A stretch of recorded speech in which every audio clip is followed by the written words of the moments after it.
ಆಚಿ chilli powder ಸಖತ್ ಖಾರ ಬಣ್ಣ ಮತ್ತು ರುಚಿ ಆಚಿ ಚಿಲ್ಲಿ ಪೌಡರ್.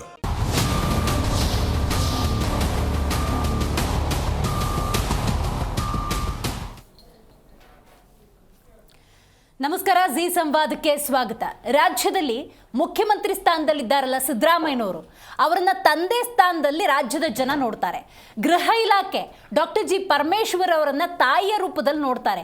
ಏನೇ ಆಗುಗಳು ಆದರೂ ಕೂಡ ಆ ತಂದೆ ತಾಯಿ ನಿರ್ವಹಣೆಯನ್ನ ಮಾಡಬೇಕು. ಆದರೆ ಏನಾಗ್ತಿದೆ, ಕಳೆದ 2.5 ವರ್ಷದ ನಿಮ್ಮ ಆಡಳಿತದಲ್ಲಿ ಒಂದಲ್ಲ ಒಂದು ಸುದ್ದಿ, ಒಂದಲ್ಲ ಒಂದು ಹಗರಣ, ಒಂದಲ್ಲ ಒಂದು ಪ್ರಕರಣ. ಇನ್ನೆಷ್ಟು ಸಹಿಸ್ಕೋಬೇಕು ರಾಜ್ಯದ ಜನ? ನಿಮ್ಮದೇ ಪಕ್ಷ ನಮ್ಮ ಪಕ್ಷ, ನೀವೇ ನಮ್ಮ ನಾಯಕರು ಅಂತ ಹೇಳಿ ಅಷ್ಟು ದೊಡ್ಡ ಮಟ್ಟದ ವಿಶ್ವಾಸವನ್ನು ನಿಮ್ಮ ಮೇಲೆ ತೋರಿಸಿದ್ರೆ ನೀವು ಕೊಡ್ತಿರೋದು ದಿನಕ್ಕೊಂದು ಪ್ರಕರಣ, ಹಗರಣಗಳು. ನಿಜಕ್ಕೂ ಕೂಡ ಬಹಳ ಬೇಸರ ಆಗುತ್ತೆ. ಎತ್ತ ಸಾಗ್ತಾ ಇದೆ ಆಡಳಿತ ಅನ್ನುವಂಥ ನಿಟ್ಟಿನಲ್ಲಿ. ಯಾಕೆ ಇವತ್ತು ಈ ವಿಚಾರವನ್ನು ಉಲ್ಲೇಖ ಮಾಡ್ತಾ ಇದ್ದೀನಿ ಅಂದರೆ, ನೋಡಿ, ಜನಸಾಮಾನ್ಯರು ಪ್ರತ್ಯಕ್ಷ ಹಾಗೂ ಪರೋಕ್ಷವಾಗಿ ತೆರಿಗೆಯನ್ನು ಕಟ್ತಾರೆ. ಆ ತೆರಿಗೆಯಲ್ಲೇ ತಯಾರಾಗೋದು DGP ಕಚೇರಿ, ಆರಕ್ಷಕರ ಠಾಣೆ. ನೀವು ಹಾಕ್ಕೊಳ್ಳುವಂಥ ಸಮವಸ್ತ್ರ ಕೂಡ ಅದೇ ತೆರಿಗೆಯ ದುಡ್ಡು. ಆದರೆ ನೀವು ಆ ಕಚೇರಿಯಲ್ಲಿ ರಾಸಲೀಲಿಯಲ್ಲಿ ತೊಡಗಿಬಿಟ್ಟಿದ್ದೀರಿ. ಇದು ಒಂದು. ಇನ್ನೊಂದು, ಅಬಕಾರಿ ಇಲಾಖೆ 35,000ದಿಂದ 40,000 ಕೋಟಿ ಟಾರ್ಗೆಟನ್ನು ವರ್ಷಕ್ಕೆ ನೀವು ಕೊಡ್ತೀರಿ. ಜನ ಎಷ್ಟು ಕುಡಿತಾರೆ, ಎಷ್ಟು ಹಾಳಾಗ್ತಿರ್ತಾರೆ, ಅಷ್ಟು ನಿಮಗೆ ಲಾಭ. ರೈಟ್, ಅದನ್ನು ಒಂದು ಬಿಸ್ನೆಸ್ ಅನ್ಕೊಳ್ಳೋಣ, ಆದಾಯದ ಕ್ರೋಢೀಕರಣದ ಒಂದು ಭಾಗ ಅನ್ಕೊಳ್ಳೋಣ. ಅಲ್ಲೂ ಕೂಡ ಬಾರ್ ಲೈಸೆನ್ಸ್ಗೆ ಬೇಕಾಬಿಟ್ಟು ನೀವು ದುಡ್ಡನ್ನು ಹೊಡೆಯುವಂಥ ಪ್ರಯತ್ನವನ್ನು ಮಾಡ್ತೀರಿ. ಓಪನ್ ಆಗಿ ಭ್ರಷ್ಟಾಚಾರ ಆಗ್ತಾ ಇದೆ ಅನ್ನೋದಾದರೆ ಎತ್ತ ಸಾಗ್ತಾ ಇದೆ. ಹಾಗಾದರೆ ಇದರಲ್ಲಿ ಸಚಿವರ ಪಾತ್ರ ಏನು? ಇದಕ್ಕೆಲ್ಲ ಉತ್ತರ ಕೊಡಬೇಕಾಗಿರುವಂಥ ಗೃಹ ಇಲಾಖೆಯ ಸೋಕಾಲ್ಡ್ ಸಚಿವರು ಬಹಳ ಬೇಸರ ಆಗುತ್ತೆ. ಘನತೆವೆತ್ತ ಸ್ಥಾನದಲ್ಲಿದ್ದೀರಿ. ಮಾಹಿತಿ ತಗೋತೀನಿ, ಇನ್ವೆಸ್ಟಿಗೇಟ್ ಮಾಡೋಕ್ಕೆ ಹೇಳಿದ್ದೀನಿ, ವರದಿ ತರಿಸ್ಕೊತೀನಿ. ಈ ರೀತಿ ಸ್ಟೇಟ್ಮೆಂಟನ್ನು ಕೊಟ್ಟರೆ ನಿಜಕ್ಕೂ ಕೂಡ ಈಗಲೂ ಹೇಳ್ತಾ ಇದ್ದೀನಿ, ಯಾರೂ ನಿಮ್ಮನ್ನು ಒಪ್ಕೊಳ್ಳೋದಕ್ಕೆ ಸಾಧ್ಯ ಇಲ್ಲ. ನಾನು ಆರಂಭದಲ್ಲೇ ಒಂದು ಮಾತನ್ನು ಹೇಳಿದೆ, ತಂದೆ ತಾಯಿ ಸ್ಥಾನದಲ್ಲಿದ್ದೀರಿ, ಅದನ್ನು ಉಳಿಸ್ಕೊಳ್ಳಿ. ಹಾಗಾಗಿ ಇವತ್ತು ಈ 2.5 ವರ್ಷದ ಆಡಳಿತದಲ್ಲಿ ಆಗ್ತಿರುವ ಹಗರಣಗಳು, ಪ್ರಕರಣಗಳ ಬಗ್ಗೆನೇ ಡೀಟೇಲಾಗಿ ಮಾತಾಡ್ತಾ ಹೋಗೋಣ. ನಾನು ದಿವ್ಯಶ್ರೀ.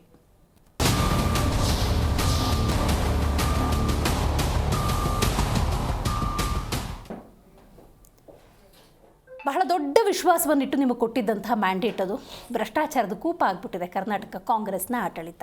ಇನ್ನು ರಾಸಲೀಲೆ, ಇದನ್ನು ಬಿಡಿಸಿ ಹೇಳಬೇಕಾಗಿಲ್ಲ. ರಾಜ್ಯದ ಜನ ಈಗಾಗಲೇ ಕಣ್ತುಂಬಿಕೊಂಡು ಬಿಟ್ಟಿದ್ದಾರೆ ಆ ದೃಶ್ಯಾವಳಿಯನ್ನು, ವಿಚ್ ಇಸ್ ಮ್ಯೂಚುವಲ್ ಅಲ್ವೋ, ಆದರೆ ಆಗಿದೆ. ಎಲ್ಲಾಗಿದೆ ಅನ್ನೋದು ಇಂಪಾರ್ಟೆಂಟು. ನಿಮ್ಮ ಖಾಸಗಿಯನ್ನು ಖಾಸಗಿಯಾಗಿ ಇಟ್ಕೊಳ್ಳಿ, ಅದ್ರ ಬಗ್ಗೆ ಯಾರೂ ಕೂಡ ಚಕಾರವನ್ನು ಎತ್ತೋದಿಲ್ಲ.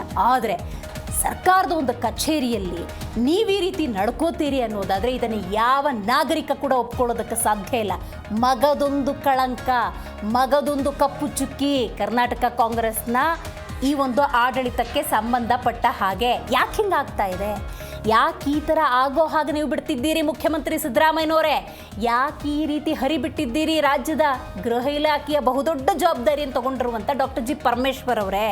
ನಿಮ್ಮ ಈ 2.5 ವರ್ಷದ ಸ್ಟೇಟ್ಮೆಂಟನ್ನು ಕೇಳಿ ಜನಸಾಮಾನ್ಯರಂತೂ ಕಂಗಾಲಾಗಿ ಹೋಗಿದ್ದಾರೆ. ನಿಜಕ್ಕೂ ಕೂಡ ಬೇಸರದ ಸಂಗತಿ. ನೋಡಿ, ಇನ್ನೊಂದು ಅಬಕಾರಿ ಇಲಾಖೆ. ನೋಡಿ, CL7 ಪರವಾನಗಿ ನೀಡಬೇಕು. ಅಬಕಾರಿ ಇಲಾಖೆಗೆ ಲಕ್ಷ್ಮೀನಾರಾಯಣ ಅವರು ಒಂದು ಬಾರ್ ಲೈಸೆನ್ಸಿಗೆ ಪ್ರಯತ್ನ ಪಟ್ಟಿದ್ದಾರೆ. ಓಪನ್ ಸ್ಟೇಟ್ಮೆಂಟ್ ಅಲ್ಲಿ ಮಾತಾಡ್ತಾರೆ, DC SP ಎಲ್ಲ ಇಷ್ಟಿಷ್ಟ ಆಗುತ್ತೆ, 2,30,00,000. ಇನ್ನೊಂದು ಏನು, ಹಾರ್ಡ್ಲಿ ಇನ್ನೊಬ್ರಿಗೆ ಬೇರೆಯವ್ರಿಗೆಲ್ಲ ಆದರೂ 1 ಕೋಟಿ ಆಗುತ್ತೆ, ನಮ್ಮ ಹತ್ರ ಆದರೆ ನಿಮ್ಮ ಹತ್ರ ಆದರೆ ಒಂದು 80 ಲಕ್ಷ. ಈ ಥರ ಓಪನ್ ಆಗಿ ಸ್ಟೇಟ್ಮೆಂಟ್ಗಳು. ಹಾಗಾದರೆ ಸಚಿವರ ಪಾತ್ರ ಏನು? RB ತಿಮ್ಮಾಪುರ ಅವರೇ, ನೀವೇನು ಮಾಡ್ತಾ ಇದ್ದೀರಾ? ನಿಮಗೆ ಎಷ್ಟು ಪಾಲು ಬರುತ್ತೆ? ಇದನ್ನೆಲ್ಲ ನೀವು ಕೂಡ ಒಪ್ಪಿಕೊಂಡು ಸತ್ಯವನ್ನು ಹೇಳಬೇಕಾಗಿದೆ. ಬಹಳ ಬೇಸರದ ಸಂಗತಿ.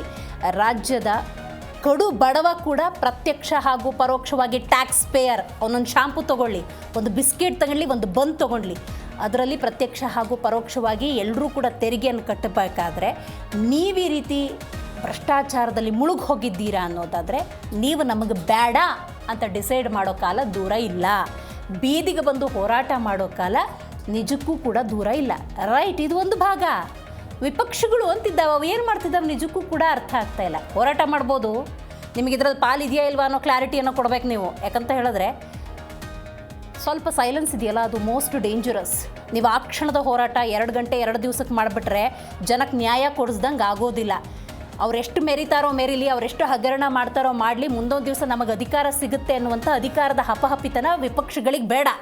ರಾಜ್ಯದ ಜನರಿಗೆ ನೀವು ನ್ಯಾಯ ಕೊಡಿಸುವಂಥ ನಿಟ್ಟಿನಲ್ಲಿ ರಾಜ್ಯದ ಜನತೆಯ ಹಿತ ಕಾಪಾಡೋ ದೃಷ್ಟಿಯಲ್ಲಿ ಹೋರಾಟ ಮಾಡಿ ನಿಮ್ಮನ್ನು ಜನ ಒಪ್ಕೊಳ್ತಾರೆ. ವಿರೋಧ ಪಕ್ಷದ ನಾಯಕರು ಅಂತ ನಿಮ್ಮನ್ನು ಒಪ್ಕೊಳ್ತಾರೆ. ವಿರೋಧ ಪಕ್ಷ ಸರಿಯಾದ ರೀತಿಯಲ್ಲಿ ಸಕ್ರಿಯವಾಗಿ ಕೆಲಸ ಮಾಡ್ತಿದೆ ಅನ್ನೋದನ್ನು ಒಪ್ಕೊಳ್ತಾರೆ. ಆ ನಿಟ್ಟಿನಲ್ಲಿ ನಾವಿವತ್ತು ನೋಡಬೇಕಾಗತ್ತೆ. ರೈಟ್, ಇದಕ್ಕೆ ಸಂಬಂಧಪಟ್ಟಂತೆ ಆರ್ ಅಶೋಕ್ ಅವರು ಛಲವಾದಿ ನಾರಾಯಣ ಸ್ವಾಮಿ ಅವರು ಮಾತಾಡಿದ್ದಾರೆ. ಬನ್ನಿ ಒಂದ್ಸಲ ಕೇಳ್ಕೊಂಬರೋಣ. ಕರ್ನಾಟಕ ಸಿದ್ದರಾಮಯ್ಯನವರ ನಿದ್ದೆ ಸರ್ಕಾರ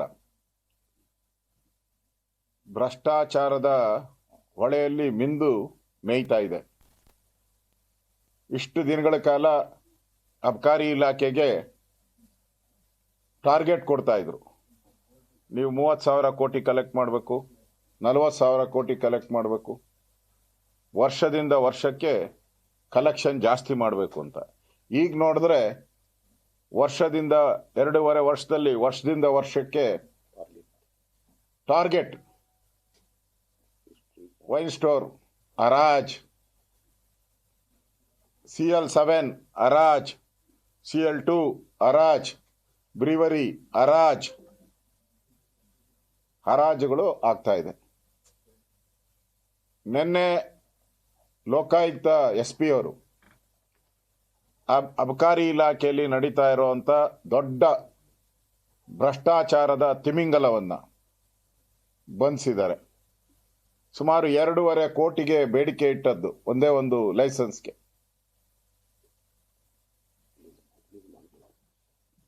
ಬೇಡಿಕೆ ಇಟ್ಟು 25 ಲಕ್ಷ ರೂಪಾಯಿ ಲಂಚ ತಗೊಳ್ಳೋವಾಗ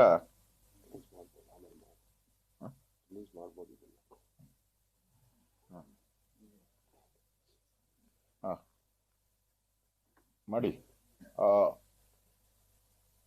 ರೆಡ್ ಹ್ಯಾಂಡ್ ಆಗಿ ಸಿಕ್ಕಾಕೊಂಡಿದ್ದಾರೆ. ನನಗನ್ಸುತ್ತೆ ಇಡೀ ಸರ್ಕಾರ ಇವತ್ತು ಕಳ್ತನದಲ್ಲಿ ರೆಡ್ ಹ್ಯಾಂಡ್ ಆಗಿ ಸಿಕ್ಕಾಕೊಂಡಿದೆ. ಯಾಕೆಂದ್ರೆ ಅಬಕಾರಿ ಇಲಾಖೆ ಬರೋದು ಫೈನಾನ್ಸ್ ಡಿಪಾರ್ಟ್ಮೆಂಟ್ ಅಡಿಯಲ್ಲಿ. 3,642 ಕೋಟಿ ರೂಪಾಯಿಗಳು 3,642 ಕೋಟಿ ರೂಪಾಯಿಗಳು ಅಬಕಾರಿ ಇಲಾಖೆಯಲ್ಲಿ ಭ್ರಷ್ಟಾಚಾರ ಈಗ ನಡೆದಿದೆ. ಅವರು ಟೋಟಲ್ ಹೇಳಲಿಲ್ಲ, ಕಲೆಕ್ಟ್ ಮಾಡಿ ಬಿಡಿಯಾಗಿ ಹೇಳಿದ್ರು. ಲಂಚ ಕಲೆಕ್ಟ್ ಅಷ್ಟೇ. ಎಷ್ಟು ಕಲೆಕ್ಟ್ ಮಾಡ್ತಾರಂದ್ರೆ 3,642 ಇದು ಫ್ರೆಶ್ ಆಗಿ ಕೊಡ್ತಕ್ಕಂಥ ಲೈಸೆನ್ಸ್ಗಳಿಗೆ. ಇದಾದ್ಮೇಲೆ ಅಷ್ಟಕ್ಕೆ ನಿಲ್ಲೋದಿಲ್ಲ, ಅದು ರಿನ್ಯೂವಲ್. ಇದು ಹೇಗಿದೆ ಅಂತಂದ್ರೆ ಈ ಸರ್ಕಾರದ ಕತೆ. ಕೆಲವು ಮೊದಲೇ ಹೇಳಿದ್ದೀವಿ ನಾವು, ಕೆಲವನ್ನ ರೆಂಟ್ಗೆ ಕೊಡ್ತಾರೆ, ಲೀಸ್ಗೆ. ಕೆಲವು ಇಲಾಖೆಗಳನ್ನ ರೆಂಟ್ಗೆ, ಕೆಲವು ಇಲಾಖೆಗಳನ್ನ ಸೇಲ್ಗೆ. ಲಾಸ್ಟ್ ಟೈಮ್ ಹೇಳಿದ್ವಿ ನಾವು, ಈ ಸರ್ಕಾರವೇ ಲೀಸ್ ಕಮ್ ಸೇಲ್ ಅಗ್ರಿಮೆಂಟ್ ಅಲ್ಲಿ ಇದೆ ಈಗ ಅಂತ. ಹಾಗೆ ಮಾನ್ಯ ಮುಖ್ಯಮಂತ್ರಿಗಳು ಬಹಳ ಚೆನ್ನಾಗಿ ಹೇಳೋರು, ನನ್ನಲ್ಲಿ ಒಂದೇ ಒಂದು ಕಪ್ಪು ಚುಕ್ಕೆ ತೋರಿಸ್ಬಿಡಿ ನನ್ನಲ್ಲಿ ಅಂತ ಹೇಳೋರು. ನಾವು ಹೇಳಿದ್ವಿ, ಕಪ್ಪು ಚುಕ್ಕೆನೇ ಇಲ್ಲ ಈಗ, ನೀವು ಕರಿ ಕಾಗೆನೇ ಆಗಿದ್ದೀರಿ. ಕಪ್ಪು ಚುಕ್ಕೆ ಹೆಂಗೆ ಕಾಗೆಯಲ್ಲಿ ತೋರಿಸೋದು ನಾವು ಅನ್ನೋ ಮಾತನ್ನು ಕೂಡ ಹೇಳಿದ್ದೀವಿ. ಇಷ್ಟಾದ ಮೇಲೂ ಕೂಡ ಈ ರೀತಿ ಒಂದೊಂದು ಇಲಾಖೆಯಲ್ಲೂ ಭ್ರಷ್ಟಾಚಾರ ನಡೀತಿದ್ರೆ. ಆರ್ ಅಶೋಕ್ ಅವರು ಹಾಗೂ ಛಲವಾದಿ ನಾರಾಯಣ ಸ್ವಾಮಿ ಅವರು 2 ವಿಚಾರಗಳನ್ನು ಉಲ್ಲೇಖ ಮಾಡ್ತಾ ಇದ್ರು. ಅದರಲ್ಲಿ ಪ್ರಮುಖವಾಗಿ ಭ್ರಷ್ಟಾಚಾರದ ವಿಚಾರ, ಅಬಕಾರಿ ಇಲಾಖೆಗೆ ಸಂಬಂಧಪಟ್ಟಂತೆ. ನೋಡಿ, ಅಲ್ಲಿ ಅಬಕಾರಿ ಅವರು ದೂರುದಾರ ಲಕ್ಷ್ಮೀನಾರಾಯಣ್ ಜೊತೆ ಮಾತಾಡಿದ್ದಾರೆ. ಆ ಮಾತಿನ ಸಂಭಾಷಣೆ ಏನಿದೆ ಒಂದ್ಸಲ ಬನ್ನಿ ಕೇಳ್ಕೊಂಬರೋಣ.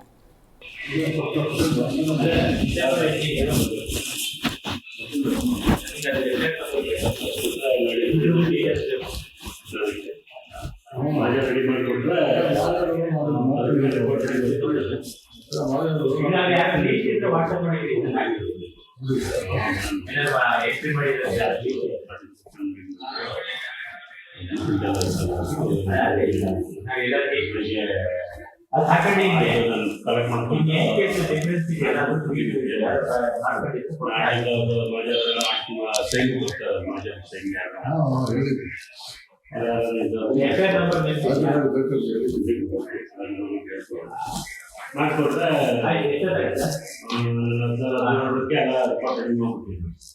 ರೆಡಿ ಮಾಡ್ಬಿಟ್ಟು ಆನ್ಲೈನ್ ಡೈರೆಕ್ಟ್ ಕಂಪ್ನಿಗೆ ಬೀಚ್ ಕಡೆಯಿಂದ ಕಳಿಸ್ತೀವಿ. ನೋಡಿ ಸೋಮವಾರ ರೆಡಿ ಸಿಗುತ್ತೆ.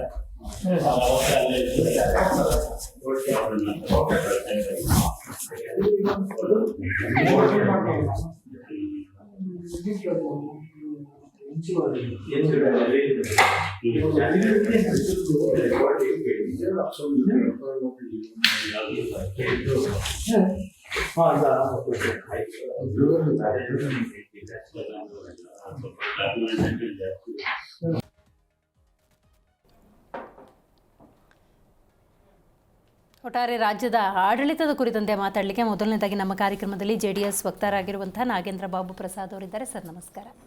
ಇನ್ನು BJP ವಕ್ತಾರರು ಶಿವರಾಜ್ ಕುಮಾರ್ ಅವರಿದ್ದಾರೆ. ನಮಸ್ಕಾರ. ಕಾಂಗ್ರೆಸ್ ವಕ್ತಾರರಾಗಿರುವಂಥ ಕುಮಾರ್ ಅವರಿದ್ದಾರೆ. ನಮಸ್ಕಾರ. ಇನ್ನು ಅಬಕಾರಿ ಇಲಾಖೆಗೆ ಸಂಬಂಧಪಟ್ಟಂತೆ ಭ್ರಷ್ಟಾಚಾರ ಆಯಿತು ನೋಡಿ ಪ್ರಮುಖ ದೂರುದಾರರು ಏನಿದ್ದಾರೆ ಲಕ್ಷ್ಮೀನಾರಾಯಣ ಅವರು ಸ್ವತಃ ನಮ್ಮ ಸ್ಟುಡಿಯೋದಲ್ಲಿ ಭಾಗಿಯಾಗಿದ್ದಾರೆ. ಸರ್ ನಮಸ್ಕಾರ. ನಮಸ್ಕಾರ. ರೈಟ್ ಬಾಬು ಸರ್, ನೀವು ಹೇಳಬೇಕು, ಭ್ರಷ್ಟಾಚಾರ ಇದೆ, ಲಂಚ ತಗೋತಾರೆ, ಅದರಲ್ಲೊಂದು ಪಾಲೇನೋ ಜನಪ್ರತಿನಿಧಿಗಳಿಗೆ ಶಾಸಕರಿಗೆ ಅವ್ರಿಗೆ ಹೋಗುತ್ತೆ. ಓಪನ್ ಸೀಕ್ರೆಟ್, ನಾವೇನು ಹಂಗೇನೋ ಆಗೋದಿಲ್ಲ ಅಂತೇನು ಹೇಳೋಕ್ಕಾಗಲ್ಲ. ಲೂಟಿ ಆದರೆ ಹೆಂಗೆ ಈ ಮಟ್ಟಿಗೆ? ಮೇಡಮ್ ನೋಡಿ, ನೀವಾಗಲೇ ಪ್ರಥಮವಾಗಿ ಒಂದು ಮಾತನ್ನು ಸ್ಪಷ್ಟವಾಗಿ ಕೇಳಿದ್ರಿ. ವಿರೋಧ ಪಕ್ಷಗಳು ಏನು ಜವಾಬ್ದಾರಿ, ಅವ್ರಿಗೆ ಜವಾಬ್ದಾರಿಗಳನ್ನ ಯಾವ ರೀತಿ ಹೊತ್ಕೊಂಡಿದ್ದಾರೆ, ಏನು ಮಾಡ್ತಿದ್ದಾರೆ ಅಂತಕ್ಕಂಥ ಮಾತನ್ನು ಹೇಳಿದ್ರಿ. ಮೊದಲನೇದಾಗಿ ಹೇಳ್ತಾ ಇದ್ದೀನಿ, ಇದು ಬಂಡ ಸರ್ಕಾರ.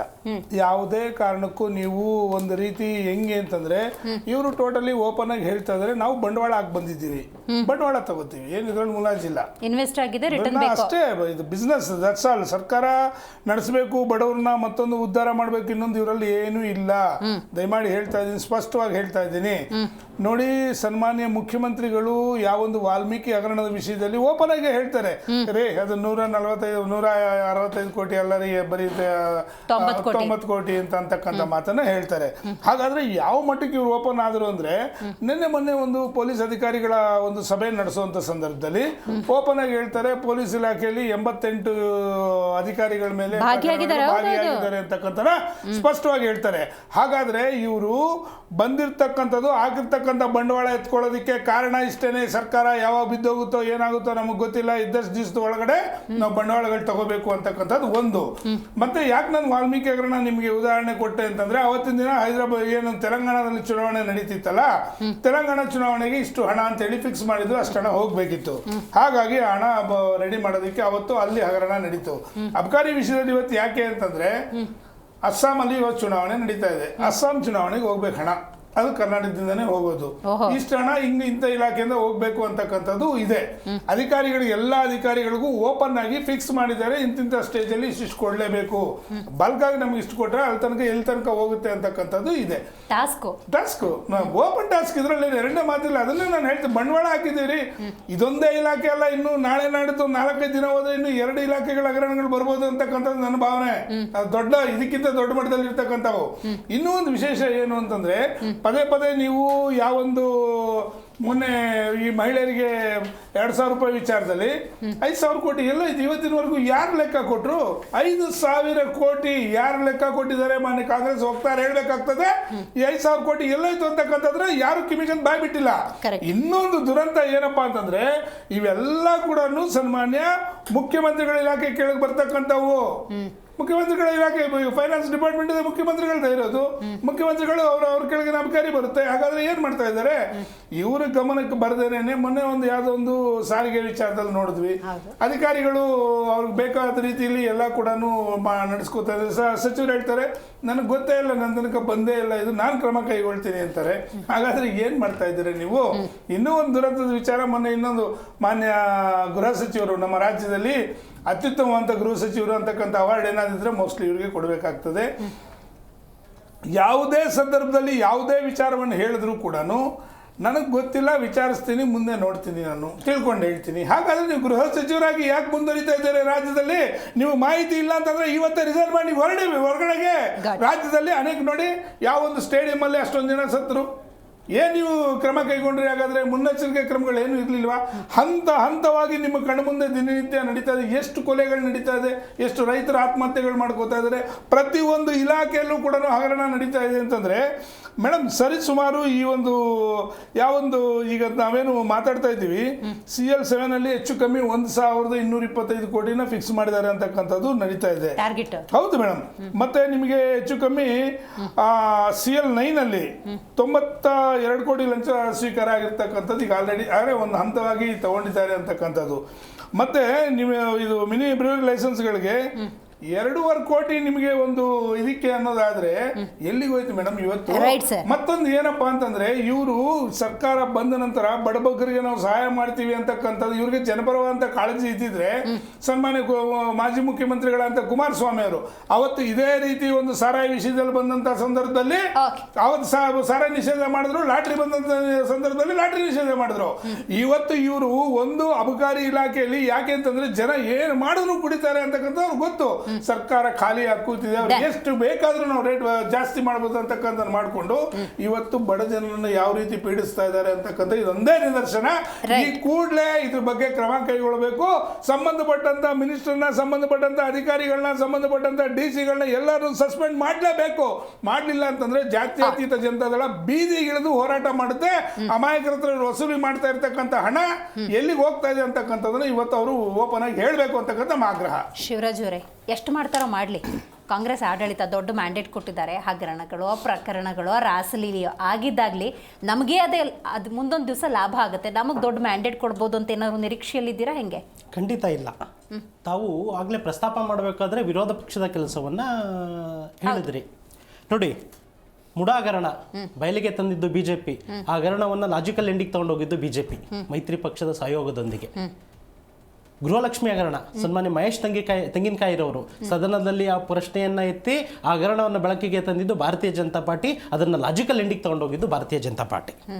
ಜೊತೆಗೆ ವಾಲ್ಮೀಕಿ ಹಗರಣ, ಈ ರಾಜ್ಯದ ದೀನ ದಲಿತರ ಹಣವನ್ನ ಲೂಟಿ ಮಾಡಿ ಆ ಹಣವನ್ನ ತೆಲಂಗಾಣ ಚುನಾವಣೆಗೆ ಬಳಸ್ಕೊಳ್ಳಿಕ್ಕೆ ಹೊರಟಿದ್ದಂತಹ ಘನ ಮುಖ್ಯಮಂತ್ರಿಗಳ ನೇತೃತ್ವದಲ್ಲಿ ಹೊರಟಿದ್ದಂತಹ ಹಗರಣವನ್ನ ಬೆಳಕಿಗೆ ತಂದಿದ್ದು ಸನ್ಮಾನ್ಯ ಭಾರತೀಯ ಜನತಾ ಪಾರ್ಟಿ ವಿರೋಧ ಪಕ್ಷ ತನ್ನ ಮೈತ್ರಿ ಪಕ್ಷದ ಜೊತೆಗೆ ಬಹಳ ಅತ್ಯಂತ ಪ್ರಮುಖವಾಗಿ ನಾನು ಏನು ಹೇಳಲಿಕ್ಕೆ ಬಯಸ್ತೀನಿ ಅಂದರೆ, ಇಡೀ ರಾಜ್ಯ ಆಡಳಿತ ವ್ಯವಸ್ಥೆ ಇವತ್ತು ಕಡ್ಡಾಯ ರಜೆಯಲ್ಲಿದೆ. ಸನ್ಮಾನ್ಯ ಮುಖ್ಯಮಂತ್ರಿಗಳು ಕುರ್ಚಿ ಉಳಿಸ್ಕೊಳ್ಳಿಕ್ಕೆ ಹೆಣಗಾಡ್ತಾ ಇದ್ದಾರೆ. ಸನ್ಮಾನ್ಯ ಉಪಮುಖ್ಯಮಂತ್ರಿಗಳು ಕುರ್ಚಿ ಮೇಲೆ ಕೂರೋದಕ್ಕೆ ಪ್ರಯತ್ನ ಪಡ್ತಿದ್ದಾರೆ. ನಮ್ಮ ರಾಜ್ಯದಲ್ಲಿ ಇದೆಯಲ್ಲ ಗೃಹ ಖಾತೆ, ಸನ್ಮಾನ್ಯ G. ಪರಮೇಶ್ವರ್ ಅವರು ಗೃಹ ಖಾತೆಯ ಸಚಿವರಾಗಿರೋ ತನಕ ಆ ಖಾತೆಯನ್ನ ಗೊತ್ತಿಲ್ಲ ಖಾತೆ ಅಂತ ಹೆಸರು ಬದಲಾಯಿಸಬೇಕು ಅನ್ನೋದು ನನ್ನ ಸವಿನಯ ಪ್ರಾರ್ಥನೆ. ಈ ರಾಜ್ಯದಲ್ಲಿ ಮುಖ್ಯಮಂತ್ರಿಗಳು ಅಸಹಾಯಕತೆಯಿಂದ ಹೇಳ್ತಾರೆ. ನೋಡಿ, ಮಹಾರಾಷ್ಟ್ರದ ಪೊಲೀಸ್ನವ್ರು ಬಂದು ನಮ್ಮ ರಾಜ್ಯದಲ್ಲಿ ಡ್ರಗ್ಸ್ ಪ್ರಕರಣವನ್ನ ಪತ್ತೆ ಹಚ್ತಾ ಇದ್ದಾರೆ, ನೀವೇನ್ ಮಾಡ್ತಾ ಇದ್ದೀರಾ ಅಂತ. ಕಾನೂನು ಸುವ್ಯವಸ್ಥೆ ಇವತ್ತು ಯಾವ ಮಟ್ಟಕ್ಕೆ ಹೋಗಿದೆ ಮೇಡಮ್? ದಿನ ಬೆಳಗ್ಗೆ ಆದರೆ ಒಂದು ಕೊಲೆ, ದಿನ ಬೆಳಗ್ಗೆ ಆದರೆ ಮಹಿಳೆಯರ ಮೇಲೆ ಅನಾಚಾರ ಅತ್ಯಾಚಾರದ ಪ್ರಕರಣಗಳು, ದಿನ ಬೆಳಗ್ಗೆ ಆದರೆ ಕರ್ನಾಟಕ ಡ್ರಗ್ಸ್ ಫ್ಯಾಕ್ಟ್ರಿ, ಕರ್ನಾಟಕವನ್ನ ಗಂಧದ ನಾಡು, ಸಿರಿಗಂಧದ ನಾಡು ಅಂತ ಕರಿತಾ ಇದ್ರು. 136 ಜನ ಕ್ಲಿಯರ್ ಮ್ಯಾಂಡೇಟನ್ನು ಕೊಟ್ಟು ಕಾಂಗ್ರೆಸ್ ಪಕ್ಷಕ್ಕೆ ಅದಿವತ್ತು ಡ್ರಗ್ಸ್ ಫ್ಯಾಕ್ಟ್ರಿ ಆಗಿದೆ. ಬಹಳ ಪ್ರಮುಖವಾಗಿ ಇನ್ನೊಂದು ವಿಷಯ ಇವತ್ತು ಇಡೀ ರಾಜ್ಯದ ಗಮನ ಸೆಳೆದಿದೆ.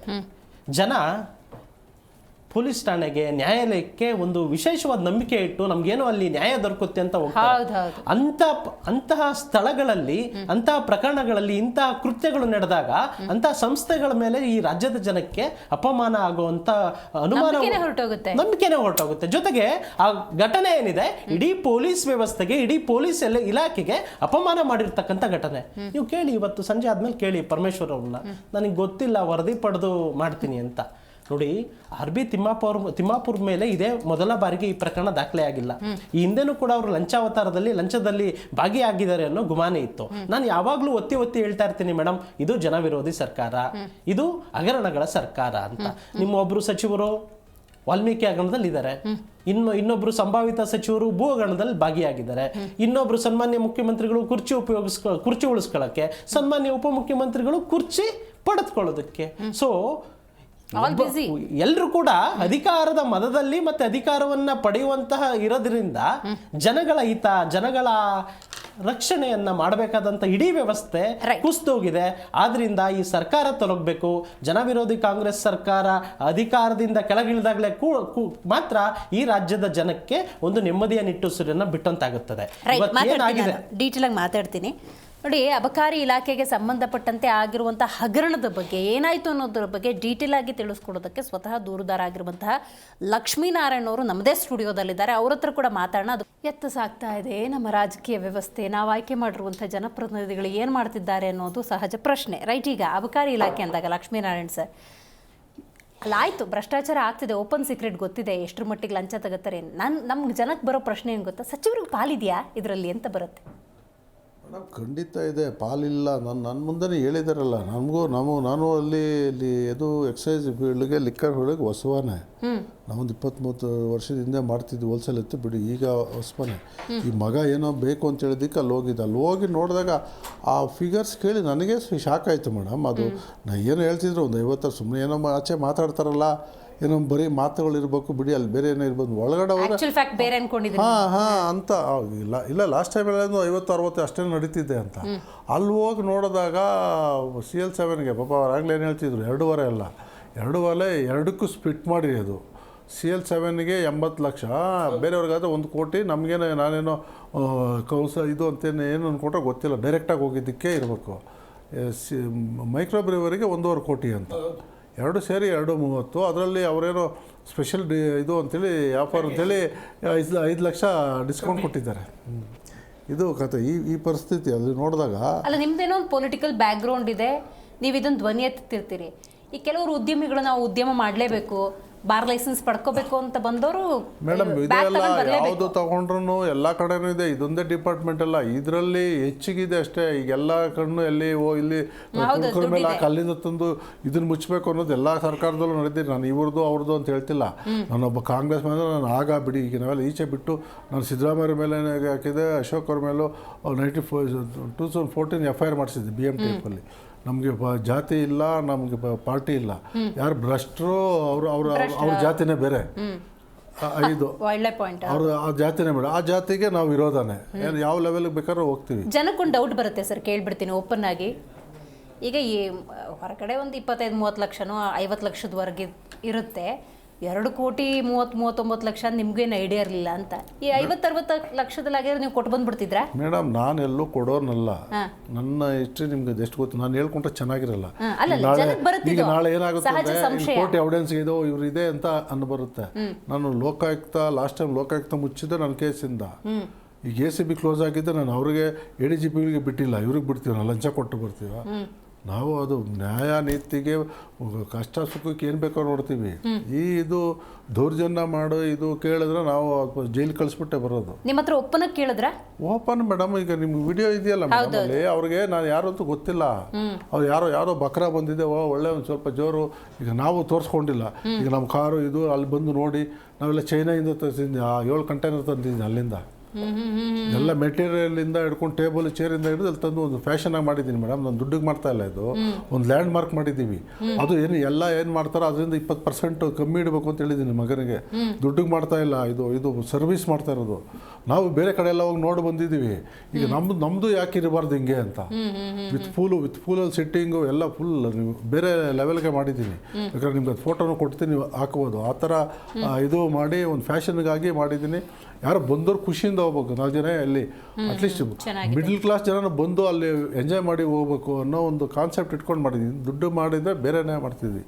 ಹಂಗಾಗಿ ನಾವಲ್ಲಿ ಹೋಗಿ ನೋಡಿದಾಗ ಇಷ್ಟು ಇದಿದೆಯಾ ಅಂತ ನಮಗೆ ಶಾಕ್ ಆಯಿತು. ಅಂದರೆ ಬೇರೆ ಆರ್ಡಿನರಿ ಜನ ಬಯಲಿಗೆ ಎಳಿಬೇಕು ಅಂತ ಡಿಸೈಡ್ ಮಾಡಿದ್ದೀನಿ ಮೇಡಮ್. ನಾನು ಹೇಳಿದ್ನಲ್ಲ ಲಾಸ್ಟ್ ಟೈಮು, ನಾನು ಒಂದು ಮಗಂದೊಂದು ಪ್ರೀ ವೆಡ್ಡಿಂಗ್ ಇದ್ರದ್ದು ಮಾಡಿದ್ವಿ, ಅಲ್ಲಿ ಕಾಕ್ಟೇಲ್ ಇದು ಮಾಡಿದಾಗ ಅದಕ್ಕೆ 1 ಲಕ್ಷ ಕೇಳ್ತಾರೆ. ತಗೊಂಡಿದ್ದೆ ನಾನು ಒಂದೇ ಲೈಸೆನ್ಸ್ ಕೊಡೋದಕ್ಕೆ, ಅದನ್ನು ರೆಕಾರ್ಡ್ ಮಾಡಿದ್ದೆ, ಅವತ್ತೇ ಬಿಟ್ಟೆ. ಅದಕ್ಕೆ ಸ್ವಲ್ಪ ರೂಢಿ ಆಗಬೇಕಲ್ಲ, ಪರವಾಗಿಲ್ಲ ಅನ್ನೋ ಲೆವೆಲ್ಗೆ ಅವ್ನಿಗೆ ಕಾನ್ಫಿಡೆನ್ಸ್ ತೊಗೊಂಡು ಇಲ್ಲಿ ಹೊಡೆದಿದ್ದಷ್ಟೇ. ಒಂದ್ಸತಿ ತಗೊಂಡಿದ್ರಲ್ಲ ಮೇಡಮ್, ಅದನ್ನ ಇನ್ನೂ ಹೇಳಿಲ್ಲ ನಾನು ಎಲ್ಲೋ, ನಿಮ್ಮಲ್ಲೇ ಫಸ್ಟ್ ಹೇಳ್ತಿರೋದು. ಹೌದು, ಇದು ಅಕ್ಟೋಬರ್ 14ಕ್ಕೆ ಮದುವೆಗೆ ಮುಂದೆ ನನ್ನ ಮಗಂದು ನಮ್ಮ ಜಾಗದಲ್ಲೇ ಕಾಕ್ಟೈಲ್ ಮಾಡಿದ್ವಿ. ಆವಾಗ ಒಂದು ದಿವ್ಸಕ್ಕೆ 1 ಲಕ್ಷ ತಗೊಂಡಿದ್ದು. ಫೀಸ್ 11,000 ಕಟ್ಟಿದ್ದೀನಿ. 1 ಲಕ್ಷ ಅಟ್ಲೀಸ್ಟ್ ಇದು ಬರ್ತಿದ್ದಾರೆ ಪರ್ಮನೆಂಟ್ ಗಿರಾಕಿವ್ರು. ಆಯ್ತು, ಒಳ್ಳೆ ಕೆಲಸ ಮಾಡ್ತಿದ್ರ, ಮಾಡ್ಕೊಳ್ಳಿ ಅಂತ ಹೇಳೋ ಅಷ್ಟು ಸೌಜನ್ಯನೂ ಇಲ್ಲ ಅವ್ರಿಗೆ. ಆವತ್ತೇ ನಾನು ಮೇಡಮ್ ಲೂಟಿಗೆ ಈಗ ನೋಡಿ ಮೇಡಮ್, ಅದು ಅವ್ರನ್ನೂ ಹೇಳೋದಲ್ಲ, ಇಲ್ಲಿ ಟಾರ್ಗೆಟ್ಟು ಬೇರೆದೇ ಇದೆ. ಅವರು ಬಂದು ಈಗ ಅವ್ರಿಗೆ ಕ್ಲೀನ್ ಹ್ಯಾಂಡ್ಗೆ ಅಲ್ಲಿ ಪೋಸ್ಟಿಂಗ್ ಕ್ಲಿಯರ್ ಕೊಟ್ಟಿದ್ರೆ ಅವ್ನು ಯಾಕೆ ಮೇಡಮ್ ಕೇಳ್ತಾನೆ? ಎಲ್ಲೂ ಏನು ಈಗ ಪೋಸ್ಟಿಂಗ್ ಇದ್ದಿಲ್ಲದೆ ಅದು ಯಾವಾಗ SM ಕೃಷ್ಣ ಅಲ್ಲಿ ಮುಗ್ದಿತ್ತು, ಅಲ್ಲಿಂದ ಈಚೆ ಬೇರೆನೇ ಕತೆ ಆಗೋಗಿದೆ. ಆಕ್ಷನ್ಗಳು ಅಲ್ಲಿ ಅವ್ರು ಕೊಟ್ಬಿಟ್ಟು ಬಂದು ಇಲ್ಲಿ ಕೊಡಬೇಕು, ಇಲ್ಲಿ ಹೆಂಡತಿ ಮಕ್ಕಳಿಗೆ ಮಾಡಬೇಕು, ಅವ್ರ ಅಣ್ಣ ತಮ್ಮಂದು ಅವ್ರಿಗೆ ಮಾಡಬೇಕು, ನೆಕ್ಸ್ಟ್ ಪೋಸ್ಟಿಂಗ್ ಕಾಸು ಮಾಡಬೇಕು, ಇನ್ನು ಮತ್ತೆ ರಿನ್ಯೂವಲ್ಗೆ ಅಲ್ಲಿ ಕೊಡ್ತಾ ಇರಬೇಕು. ಇದು ಸಿಸ್ಟಮ್ ಇವತ್ತು. ಈಗ ನಾನು ಆ ಪಾರ್ಟಿ ಈ ಪಾರ್ಟಿ ಅಂತ ಹೇಳ್ತೀನಿ, ಎಲ್ಲ ಪಾರ್ಟಿನೂ ಎಲ್ಲರೂ ಅದೇ ಇದರಲ್ಲಿದ್ದಾರೆ, ಎಲ್ಲ ಇದ್ದಾರೆ. ಆದರೆ ಎಲ್ಲ ಕ್ಲೀನ್ ನಾನು ಒಪ್ಪಲ್ಲ. ಎಲ್ಲರೂ ಇದ್ದಾರೆ ಅಂತಕ್ಕಂಥ ತಾವು ಸಾಬೀತು ಮಾಡಿ ಒಪ್ಕೊಳ್ಳೋಣ. ಯಾರೋ ಏನೋ ಮಾಡಿದ್ರು ಅಂತ ಎಲ್ಲರ ಮೇಲೆ ಹಾಕೋದು ದಯಮಾಡಿ ಸರ್. ಈಗ ಯಾವುದ್ರಲ್ಲಿ ನಡೆದಿಲ್ಲ ಇಲ್ಲಿ, ಕೆಲಸಗಳು ಮಾಡಿದ್ವಿ ರಾಜ್ಯಕ್ಕೆ, ಒಳ್ಳೇದು ಮಾಡಿಲ್ಲ ಅಂತ ಹೇಳ್ತಾ ಇಲ್ಲ ಸರ್. ಅಲ್ಲ ಮಾಡಿದ್ರೆ ಕಾಂಗ್ರೆಸ್ ಅವ್ರು ಮಾಡಿದ್ರೆ ಅವ್ರಿಗೆ ಹೇಳಿ, ಇಲ್ಲಿ ಕೇಳಿ ಸರ್, ಕೇಳಿ. ಕರಪ್ಷನ್ ಎಲ್ಲೂ ಕಮ್ಮಿ ಆಗಿಲ್ಲ. ನಾನು ಕಾಂಗ್ರೆಸ್ ಇದು ಹೇಳ್ತಾ ಇಲ್ಲ, ನಾನು ನಿಮಗೆ ಕಾಂಗ್ರೆಸ್ ದಳ ಮಾತಾಡ್ತಾ ಇಲ್ಲ. ಎಲ್ಲ ಇದ್ರಲ್ಲೂ ಜನಪರವಾಗಿ ಇದ್ದೀವಿ ನಾವು. ಜನಪರ ಅಲ್ಲ.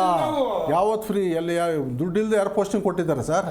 ದುಡ್ಡಿಲ್ದೆ ಪೋಸ್ಟಿಂಗ್ ಅನ್ನೋದು ಅದನ್ನ ಹೇಳ್ತಾ ಇರೋದು ನಾನು. ಇದೇ ಹೇಳ್ತಾ ಇಲ್ಲ ಕರಪ್ಷನ್. ಸರ್ ನಾನೊಬ್ಬ MLA ಕ್ಯಾಂಡಿಡೇಟ್ ಸರ್. 2 ಬಾರಿ ನಾನು ದುಡ್ಕೊಂಡ್ ಬಂದಿಗೆ ನನಗೆ MLA ಟಿಕೆಟ್ ಕೊಟ್ಟರು. ನಾವು ಒಳ್ಳೆ ಕೆಲಸ ಮಾಡಿದ್ರೆ ಟಿಕೆಟ್ ಕೊಟ್ಟರು. ನಾನೆಲ್ಲ ಹೋಗಿ ನಾನು MLAಗೆ ಟಿಕೆಟ್ ದುಡ್ಡು ಕೊಟ್ಟು ತಗೊಂಡ್ರೆ ಅಂತ ಹೇಳ್ತಾ ಇಲ್ಲ ನಾನು. ಪೋಸ್ಟಿಂಗ್ ಯಾರು ಫ್ರೀ ಕೊಡ್ತಾ ಇಲ್ಲ, ಎಲ್ಲ ಈ ಲೆವೆಲ್ ತಂದಿಟ್ಟಿದ್ದಾರೆ ಅಂತ ಹೇಳಿ. ಅಲ್ಲ ಅವ್ರಿಗಲ್ಲ ಎಲ್ಲರಿಗೂ, ಅಲ್ಲ ಎಲ್ಲಾರ್ದು ನಾನು ಕಣ್ಣಿಂದ ನೋಡೋದು ಹೇಳ್ತಾ ಇದ್ದೀನಿ. ನಾನು ಯಾರಿಗೂ ಹೇಳೋದು ಕೇಳಿ. ಸಾರ್ವಜನಿಕವಾಗಿ ಮಾತಾಡುವಾಗ ನೀವು ವಿಡಿಯೋ ತೆಗೆದ್ರು ಬೇರೆ ಪಾರ್ಟಿಗಳ ಬಗ್ಗೆ ಮಾತಾಡುವಂತ ಈಗ ನಾನು ನಿಮ್ಮ ಮಿಕ್ಸಕ್ ನಾನು ಮಾತಾಡಕ್ ಬಂದಿಲ್ಲ ಇಲ್ಲಿ. ಮಿಕ್ಸಕ್ ಬಂದಿಲ್ಲ ಯಾರು.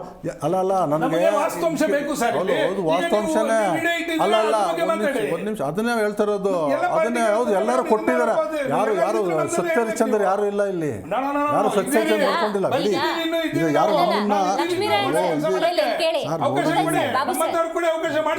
ಈಗ ಅಬಕಾರಿ ಸಚಿವರು ಡೈರೆಕ್ಟ್ ಆಗಿ ಡೀಲ್ ಮಾಡಿಲ್ಲ, ಅಧಿಕಾರಿಗಳಲ್ಲಿ ಬಳಕೆ ಆಗಿರೋದು. ಮೇಡಮ್ ಅದನ್ನೇ ಹೇಳ್ತಾ ಇದ್ದೀನಿ ನಾನು. ಅಧಿಕಾರಿಗಳನ್ನ ಬಳಸ್ಕತ್ತಿದ್ದಾರೆ ತಮ್ಮ ಕೆಲಸಕ್ಕೆ. 100% ಅದನ್ನೇ ಹೇಳ್ತಾ ಇದ್ದೀನಿ. ಅಲ್ಲಿ ಅವ್ರಿಗೆ ದುಡ್ಡು ತಗೊಂಡ ಪೋಸ್ಟಿಂಗ್ ಅವ್ರು ಯಾಕೆ ಇಷ್ಟಿಷ್ಟು ಕೇಳ್ತಾರೆ ಅಂತ ಹೇಳ್ತಾ ಇರೋದು ನಾನು.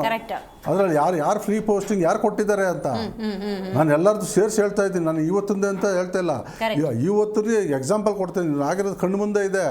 ಈಗ ಫೈಲ್ ಬರಲ್ಲ ಅಂತಾರೆ, ಫೈಲ್ ಬರೋದು ಅದು ಗೊತ್ತಿರೋದೆ. ಅದು ಅಲ್ಲಿ ಅವರು ಅಲ್ಲಿ ಕ್ಲಿಯರ್ ಮಾಡಬೇಡ ಅಂದ್ರೆ ಕಮಿಷನ್ ಎಲ್ಲಿ ಕಳಿಸ್ತಾನೆ ಅವ್ನು ಫೈಲ್ ತಗೊಂಡೋದಕ್ಕೆ ಹುಚ್ಚಾನ ಅವ್ನು ಮಂತ್ರಿ ಅವನು ಜನರು ಲೂಟಿ ಹೊಡೆದು ಬಂದಿರೋನು ಅವ್ನು ಬಿಡ್ತಾನ?